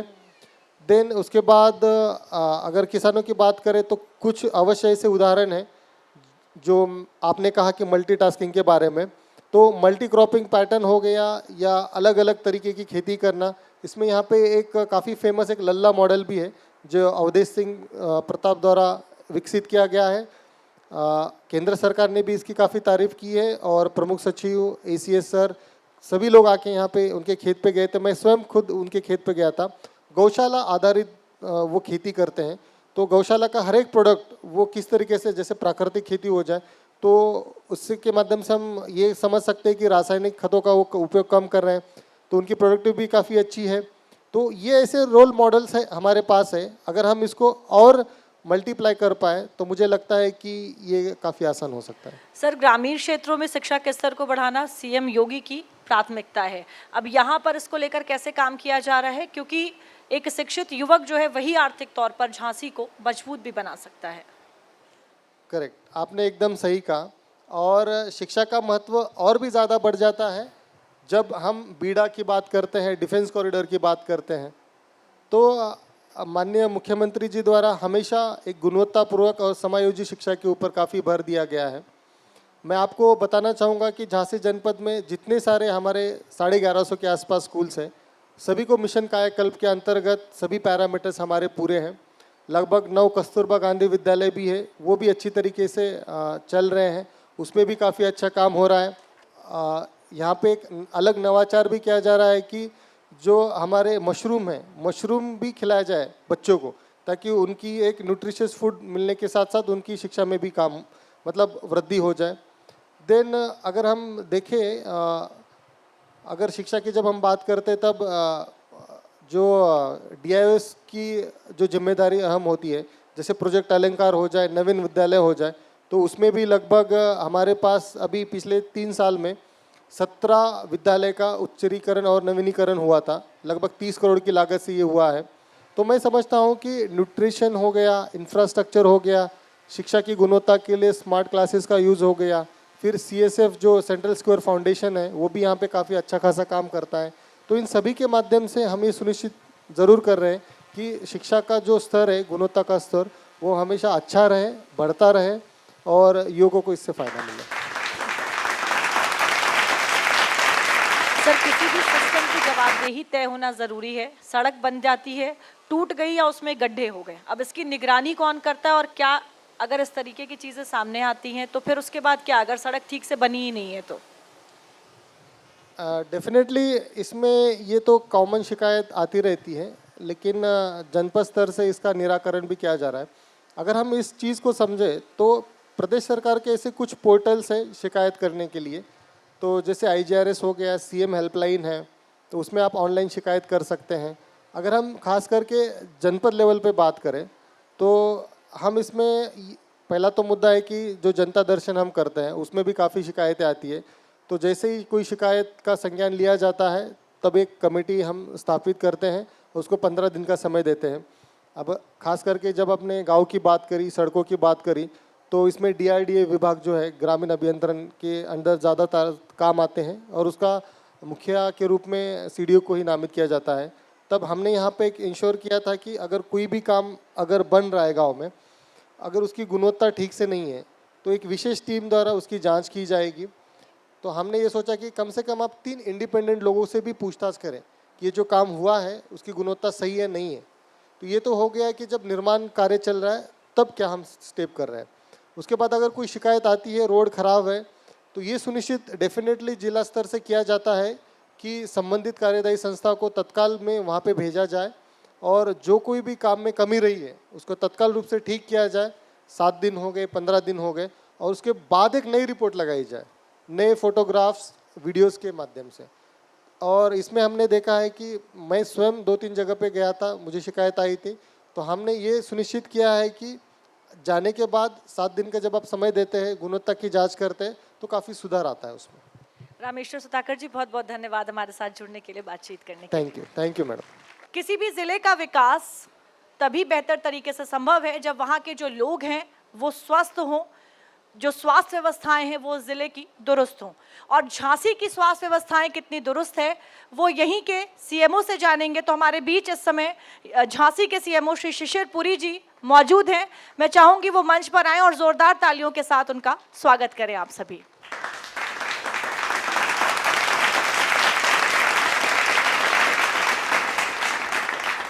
सर, अगर स्वास्थ्य की बात करें तो उसका इकोनॉमी से सीधा संबंध है और अगर जनता स्वस्थ होगी तभी ज़िले का विकास होगा, बेहतर काम होगा। तो झांसी की स्वास्थ्य व्यवस्था के बारे में अगर पूछें तो फिलहाल क्या हाल है?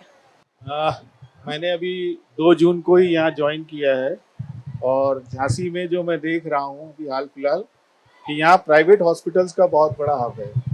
तो प्रयास यही है कि हमारी जो सरकारी सेवाएं हैं वो इतनी बेहतर बन जाए कि लोगों को प्राइवेट हॉस्पिटल्स तक ना जाना पड़े। सर, जिला अस्पताल और CHC PHC में मरीजों की संख्या को जो है बढ़ते हुए देखते हुए सुविधाओं का जो विस्तार है वो किस तरीके से किया जा रहा है? नहीं, ये निश्चित तौर पे सत्य है कि लोड बहुत ज़्यादा बढ़ गया है हमारी CHC PHC पे। इसी को हम लोगों ने थोड़ा रैशनल करने के लिए अपने जो आयुष्मान आरोग्य मंदिर हैं वहाँ पे इस तरह की व्यवस्था करी है कि ग्रामीण अंचल के जो लोग हैं वो आयुष्मान आरोग्य मंदिर पे जाएं और वहाँ पे हमारे कम्युनिटी हेल्थ ऑफिसर्स बैठे हुए हैं, उनसे उपचार लें और टेली कंसल्टेशन के माध्यम से हम उनको अच्छे डॉक्टरों से टेली कंसल्टेशन करा के उपचार उपलब्ध करा रहे हैं। सर, अगर झांसी की बात करें तो मातृ मृत्यु दर और शिशु मृत्यु दर में कितनी कमी आई है, उसको लेकर क्या काम हो रहे हैं? अभी तो जो NFSA का सर्वे आया है उसमें बहुत अच्छा सुधार नहीं हुआ है, लेकिन इसमें हम लोग प्रयासरत हैं। हम लोग कहीं ना कहीं FRUs की स्ट्रेंथनिंग कर रहे हैं।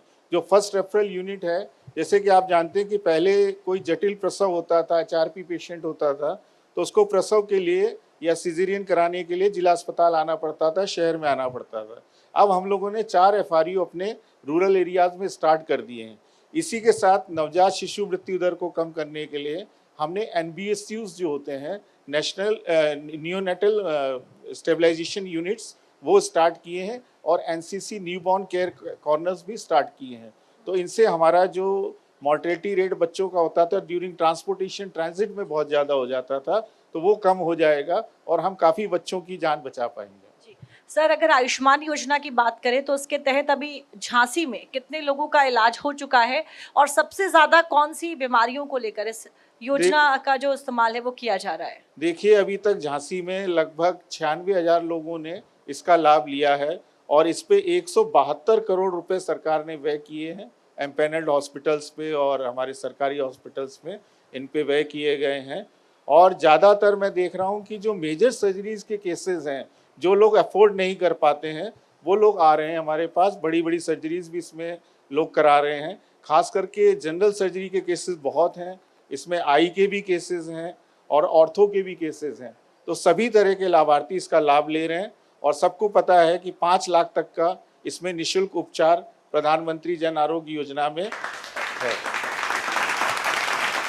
सर, गर्मी का मौसम चल रहा है, गर्मी के मौसम में हीट वेव की बात करें या फिर गंदे पानी की बात करें या डायरिया, इससे जो बीमार होकर लोग आ रहे हैं उनको बचाव की तैयारी को लेकर किस तरीके की यहाँ पर व्यवस्थाएं बनाई जा रही हैं? देखिए, लगभग गर्मी का मौसम तो अब जाने वाला है, लेकिन हमने पूर्व से ही इसकी तैयारी की थी और तैयारी में हमने कोल्ड रूम्स की स्थापना की थी। हर सीएससी पे 4-4 बेड का एक कोल्ड रूम रखा था। उस कोल्ड रूम में हमारे पास जो भी कूलर होता था, साथ में वाटर स्पॉन्जेस होते थे, आईवी फ्लूइड्स होता था, पैरासीटामोल की टैबलेट्स होती थी। इसके साथ साथ ही हम लोगों ने हर अस्पताल में जिंक ओआरएस कॉर्नर की भी स्थापना की थी, जहाँ पे रेडली आदमी को आराम से जिंक की टैबलेट्स और ओआरएस मिल सकता था। तो ये हमने व्यवस्था करी। अभी 1 तारीख से हमारा संचारी रोग नियंत्रण अभियान भी चल रहा है, जिसमें हमारे 12 विभाग समन्वय करके संचारी रोग के नियंत्रण और रोकथाम के लिए प्रयास करते हैं और हम लोग ये कल एक्टिविटी लॉन्च करेंगे। सर, टीकाकरण को लेकर झांसी की अभी क्या जो वर्तमान स्थिति है वो है, और सबसे बड़ा जो क्षेत्र जहां अभी भी जो कवरेज है वो किया जाना चाहिए? झांसी में एक चीज़ अच्छी देखने को मिली मुझे अभी 1 महीने के दौरान कि यहाँ पे कहीं भी रिफ्यूज़ल नहीं है। मतलब लोग ऐसा नहीं है कि प्रतिरोध करते हो टीके के, तो यहाँ की जनता जागरूक है। अभी भी हम लोग अगर फुल इम्यूनाइजेशन की बात करें, पूर्ण प्रतिरक्षण की बात करें, तो लगभग 88% हम लोगों ने फुल इम्यूनाइजेशन अचीव कर लिया है। और हमारे ये सत्र वीएचएनडी पे हर बुधवार और शनिवार को लगते हैं। हमारी एएनएम जाती है, वहाँ आशा होती है, आंगनवाड़ी होती है, वो प्रेरित करती हैं। 0 से 1 वर्ष तक के बच्चे, 1 से 2 वर्ष तक के बच्चे और 2 से 5 वर्ष तक के बच्चों का पूर्ण टीकाकरण कराया जाता है। अभी नया आप लोगों ने सुना होगा, हम लोगों ने सर्वाइकल कैंसर के लिए भी एक वैक्सीन लॉन्च हुई है सरकार की तरफ से, एचपीवी वैक्सीन। आप जानते हैं सर्वाइकल कैंसर बहुत फैटल डिजीज़ है और एक बार किसी महिला को ये हो जाती है तो उसके लिए बहुत दुखदाई होती है और इसका जो प्रोग्नोसिस होती है वो भी बहुत ख़राब होती है। तो हम लोगों ने 14 से 15 साल के बीच की जो बच्चियां हैं उनके लिए हेपेटाइटिस एचपीवी वैक्सीन शुरू किया है और ये वैक्सीन निःशुल्क हमारे यहाँ लगाई जा रही है, स्कूलों में भी लग रही है जाके और वीएचएनडी सत्रों पे भी लगाई जा रही है। सर, सरकारी अस्पतालों में दवा की अनुपलब्धता को लेकर अक्सर शिकायतें आती हैं। अब इस उपलब्धता को इन अस्पतालों में किस तरीके से सुनिश्चित कराया जा रहा है? अभी हम लोगों ने एक, आप लोगों को पता होगा, डीबीडीएमएस पोर्टल हमारा इंटरनल होता है। उस पोर्टल के माध्यम से हम लोग सभी दवाई इंडेंट करते हैं और जो दवा की उपलब्धता इस जनपद में है वो करीब 95% दवा उपलब्ध है। और इसके साथ साथ हमारे जन औषधि केंद्र भी हैं, तो जो दवाइयाँ नहीं होती हैं वो व्यक्ति जन औषधि केंद्र से बहुत सस्ते दरों पे ले सकता है। सर, झांसी में मानसिक स्वास्थ्य सेवाओं को लेकर क्या भी स्थिति है और क्या इससे जुड़ी हुई जो तमाम सुविधाएं हैं वो झांसी में मौजूद हैं? देखिए, आप सब जानते हैं कि मानसिक रोग आजकल इतना कॉमन हो गया और इतना अंडरलाइंग डिजीज़ है कि किसी को पता नहीं चलता। अगर किसी व्यक्ति से कहा जाए कि आपको डिप्रेशन है, एंग्जाइटी है, साइकोसिस है, तो आदमी विश्वास नहीं करता। हम लोगों ने एक हेल्पलाइन नंबर 14416 लॉन्च किया है। इस नंबर को सभी सीएससी पीएससीज पे, आयुष्मान आरोग्य मंदिर पे डिस्प्ले किया है। अगर कोई मरीज उनके पास पहुंचता है तो हमारी जो काउंसलर्स होते हैं, साइकेट्रिस्ट हैं जिला अस्पताल में, उनसे वो लोग कंसल्ट कराते हैं, बात कराते हैं और उनकी काउंसलिंग करते हैं और अगर किसी को दवाई की ज़रूरत होती है तो दवाइयाँ भी उनको उपलब्ध कराई जाती हैं। Sir, diabetes, high blood pressure और कैंसर की स्क्रीनिंग और रोकथाम को लेकर क्या अभी जो अभियान है वो चलाए जा रहे हैं? ये एनसीडी कार्यक्रम के अंतर्गत है। इसमें जो भी व्यक्ति 30 वर्ष से ऊपर हैं उनकी सबकी एनसीडी स्क्रीनिंग की जाती है और इसमें मुख्यतः डायबिटीज़, हाइपरटेंशन, कैंसर की स्क्रीनिंग की जाती है।